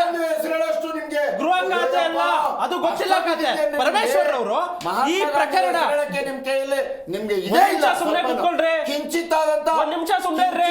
ಕಾಣಿಸ್ತಾ ಇದೆಯಲ್ಲ, ಇಡೀ ರಾಜ್ಯ ನೋಡ್ತಾ ಇದೆ. ಅಥಾರಿಟಿ, ನಿಮ್ ಸರ್ಕಾರದ ಮೇಲೆ ಅಥಾರಿಟಿ ಇದೆ. ಈ ಸ್ಥಿತಿ ಬರ್ತಿತ್ತೇನ್ರಿ ರಾಜ್ಯಕ್ಕೆ? ಈ ಸ್ಥಿತಿ ಬೇಕಾ ಇದು? ನಿಮ್ ರಾಜ್ಯ ಬೆಳಗ್ಗೆ ಆದ್ರೆ ಒಂದಾಗಲ್ಲ, ಸಂಜೆ ಆದ್ರೆ ಒಂದ. ಗಾಂಧಿ ರಾಜ್ಯದಲ್ಲಿ ಹುಟ್ಟಿಲ್ವಾ? ಇವ್ರದ್ದು ಗಾಂಧಿ ರಾಜ್ಯ. ರಾಜಕೀಯ ಆಗಲ್ವಾ ನಿಮ್ಗೆ? ನಿಮ್ಮ ಆಡಳಿತಕ್ಕೆ ಬೆಳಗ್ಗೆ ಆದ್ರೆ ಒಂದು, ಸಂಜೆ ಆದ್ರೆ ಒಂದು. ಅಲ್ಲ ಸರ್, ಇದೆಲ್ಲ ಸಮರ್ಥಿಸ್ಕೊತಾ ಇದ್ದೀರಾ ನೀವು? ನಾನು ಸಮರ್ಥಿಸ್ಕೊತಿಲ್ಲ. ಇದೇನ್ ಮಾಡ್ತಾ ಇದ್ದೀರಾ? ಗಾಂಧೀಜಿ ಅವ್ರ ಶಬ್ದ ಇವ್ರು ಬಳಸಿದ್ರಲ್ಲ. ಗುಡ್ಡ ರಾಜ್ಯ ಅಲ್ವಾ ಇದು? ನಿಮ್ಮೊಬ್ಬ MLA ಸುತ್ತಾಗ್ತೀನಿ ಅಂತಾರೆ, ಒಬ್ಬ ಡಿಫೆಂಡೆಡ್ ಕ್ಯಾಂಡಿಡೇಟ್ ಭಗವದ್ಗೀತೆ ಕೇಳಿದಾಗ ಗಾಂಧೀಜಿ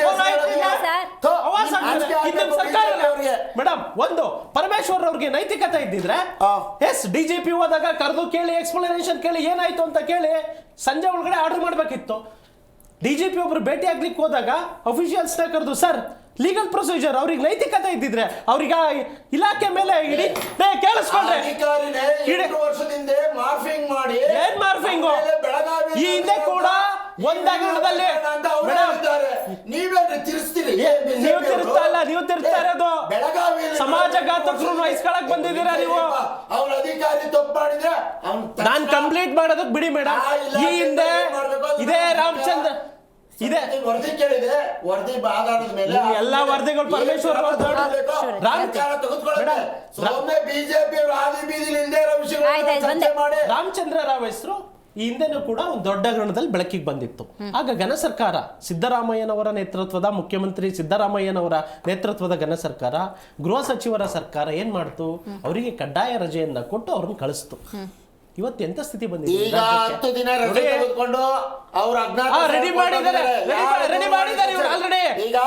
ರಜಾ ತಗೊಂಡು ಹೋಗಿ, ರಜಾ ತಗೊಂಡು ಹೋಗಿ ಪ್ಲಾನ್ ರೆಡಿ ಇರುತ್ತೆ ಮೇಡಮ್. ನೀವೇನೇ ಮಾಡಿ, ರಾಜೀವ್ ಗೌಡ ಸರ್ಕಾರಿ ಕಚೇರಿ ಮಹಿಳಾ ಅಧಿಕಾರಿ ಮೇಲೆ ಆವಾಜ್ ಹಾಕಿ ಹೋಗ್ತಾರೆ, ಅವ್ರನ್ನ ಬಂಧಿಸ್ಬೇಡಿ ಅಂತ ಇಲಾಖೆ ಸೂಚನೆ ಕೊಡ್ತಾರೆ. ಇವತ್ತಾರೆ ಅವ್ರು KPCC ಭಾರತ್ ಜೋಡೋ ಭವನದಲ್ಲಿ ಚರ್ಚೆ. ಏನ್ ಕ್ರಮ ತೆಗೆದುಕೋಬೇಕು ವರದಿಯನ್ನು ಈಗಾಗಲೇ ಕೇಳಲಾಗಿದೆ. ಮಾನ್ಯ ಮುಖ್ಯಮಂತ್ರಿಗಳು ಗೃಹ ಇಲಾಖೆಯನ್ನ ಕ್ರಮ ತೆಗೆದುಕೋತೀವಿ.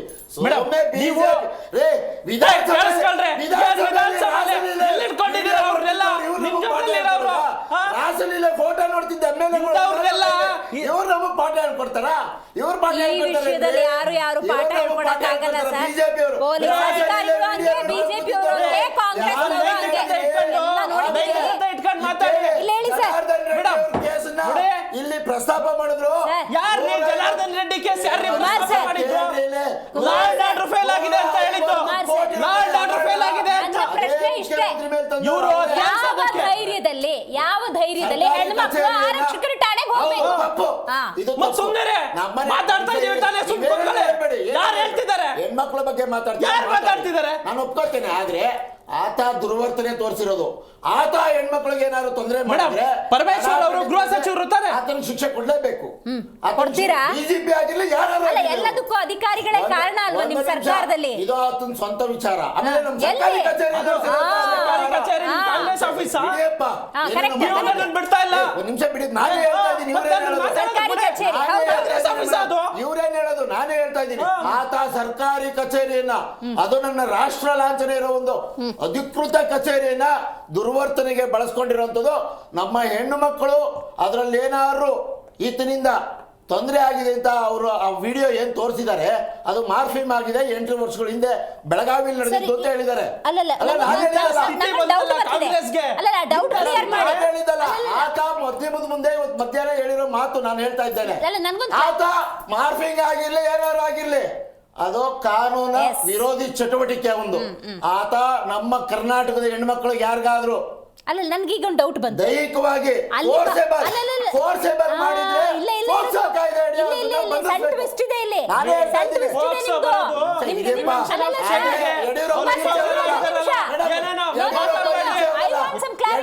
ಈಚೆ ಅವರಲ್ಲ, ಫೋಕ್ಸೋ ಕೇಸು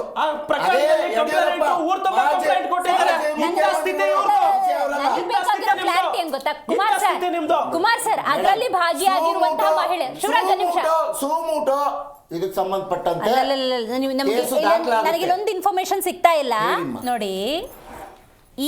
ಇದಕ್ಕೆಲ್ಲ ಪ್ರಚೋದನೆ ಕೊಡೋದೇ ಇಲ್ಲ ಸರ್, ಆ ವಿಡಿಯೋದಲ್ಲಿ ಭಾಗಿಯಾಗಿರುವಂತಹ ಮಹಿಳೆಯರು ದೂರು ಕೊಟ್ರೆ ಮಾತ್ರ ಕ್ರಮನ, ಅದೊಂದು ಸರ್ಕಾರಿ ಕಚೇರಿ, ಸರ್ಕಾರದ ಕೆಲಸ ದೇವ್ರ ಕೆಲಸ ಅಂತ ಹೇಳಿ ಪ್ರತಿಯೊಬ್ರು ಕೂಡ ನಂಬಿಕೆ ಇಡೋ ಜಾಗ ಅದು, ಹಂಗಾಗಿ ಕ್ರಮ ತಗೋತೀರಾ?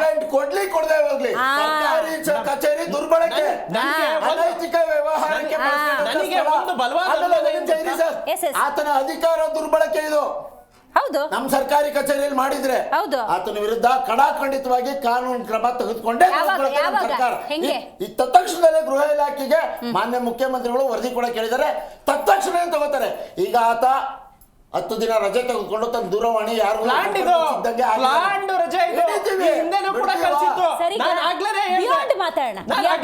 ಮನುಷ್ಯತ್ವ ಅಲ್ವಾ? ರಾಜೀವ್ ಗೌಡ್ರು, ಅಲ್ಲಿ ನಾರಾ ಭರತ್ ರೆಡ್ಡಿ, ಇವತ್ತು ನಿಮ್ದೇ ಸರ್ಕಾರದ ಅಡಿಯಲ್ಲಿರುವ ಅಧಿಕಾರಿಗಳು. ನಾರಾ ಭರತ್ ರೆಡ್ಡಿಗೂ ಅದಕ್ಕೂ ಸಂಬಂಧ ಇಲ್ಲ. ಸತೀಶ್ ರೆಡ್ಡಿ ಅವ್ರ ಗನ್ಮ್ಯಾನು 1 ನಿಮಿಷ ಪ್ರಚೋದನೆ ಕೊಟ್ಟು ಜನಾರ್ದನ್ ರೆಡ್ಡಿ ಫ್ಲೆಕ್ಸ್ ವಾಲ್ಮೀಕಿ ಮಹರ್ಷಿ ವಿರೋಧ ವ್ಯಕ್ತಪಡಿಸಿದ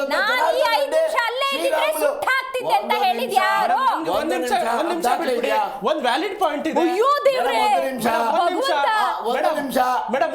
ಒಂದು ನಿಮಿಷ ದಾಖಲೆ ಇದೆಯಾ? ನಾರಾ ಭರತ್ ರೆಡ್ಡಿ ಮಾತಾಡಿರೋದು ವಿಡಿಯೋನೇ ಇದೆಯಲ್ಲ ಸರ್? ಇದನ್ನೇ ಹೇಳೋದು ಸರ್, ಇದನ್ನೇ ಹೇಳೋದು. ಅಧಿಕಾರ ಸಂಗೀತನ ಕಾನೂನು ಸುವ್ಯವಸ್ಥೆನ ಹಾಳು ಮಾಡೋದಲ್ಲ ಇದಕ್ಕೇನೆ. ಸ್ವತಃ ನಾರಾ ಭರತ್ ರೆಡ್ಡಿ ಮಾತಾಡಿರೋದು ಇದೆಯಲ್ಲ ಸರ್. ಸಂಪೂರ್ಣ ಹೊಣೆಗಾರಿಕೆ ಜನಾರ್ದನ್ ರೆಡ್ಡಿ, ಶ್ರೀರಾಮುಲು ಬಾಯಿಗೆ ಬಂದಾಗ ಮಾತಾಡ್ತಾರೆ. ಯಾಕ್ರಿ ಬೇರೆ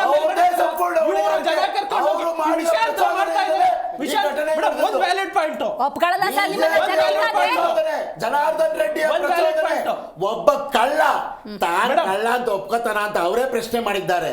ತಾವ್ ಯಾವ ವಿಷಯಕ್ಕೆ ಜೈಲ್ಗೆ ಹೋಗಿದ್ರಿ? ಪರಮೇಶ್ವರ್ ಅವರು ಯಾವ ವಿಷಯಕ್ಕೆ ಜೈಲ್ಗೆ ಹೋಗಿದ್ರು? ಪರಮೇಶ್ವರ್ ಅವರು ಗೃಹ ಸಚಿವ ಡಿಜಿಪಿ ಮನೆ ಹತ್ರ ಹೋದಾಗ ಅಫಿಷಿಯಲ್ಸ್ ನ ಕರೆದು, CS ನ ಕರೆದು ಅಥವಾ ಇಡೀ ಸಿಸ್ಟಮ್ ಅನ್ನ ಕರೆದು ಎಕ್ಸ್ಪ್ಲನೇಷನ್ ಕೇಳಿ ಏನ್ ವಿಚಾರಣೆ ಕ್ರಮ ಆಗ್ಬೇಕಿತ್ತು. ಇವರೇ ಇನ್ಸ್ಟ್ರಕ್ಷನ್ ಕೊಟ್ಟು ಇವರೇ ಇನ್ಸ್ಟ್ರಕ್ಷನ್ ಇವರೇ ಕೊಟ್ಟು ಅಬ್ಸರ್ವ್ ಮಾಡ್ತಾ ಇದ್ದೀನಿ.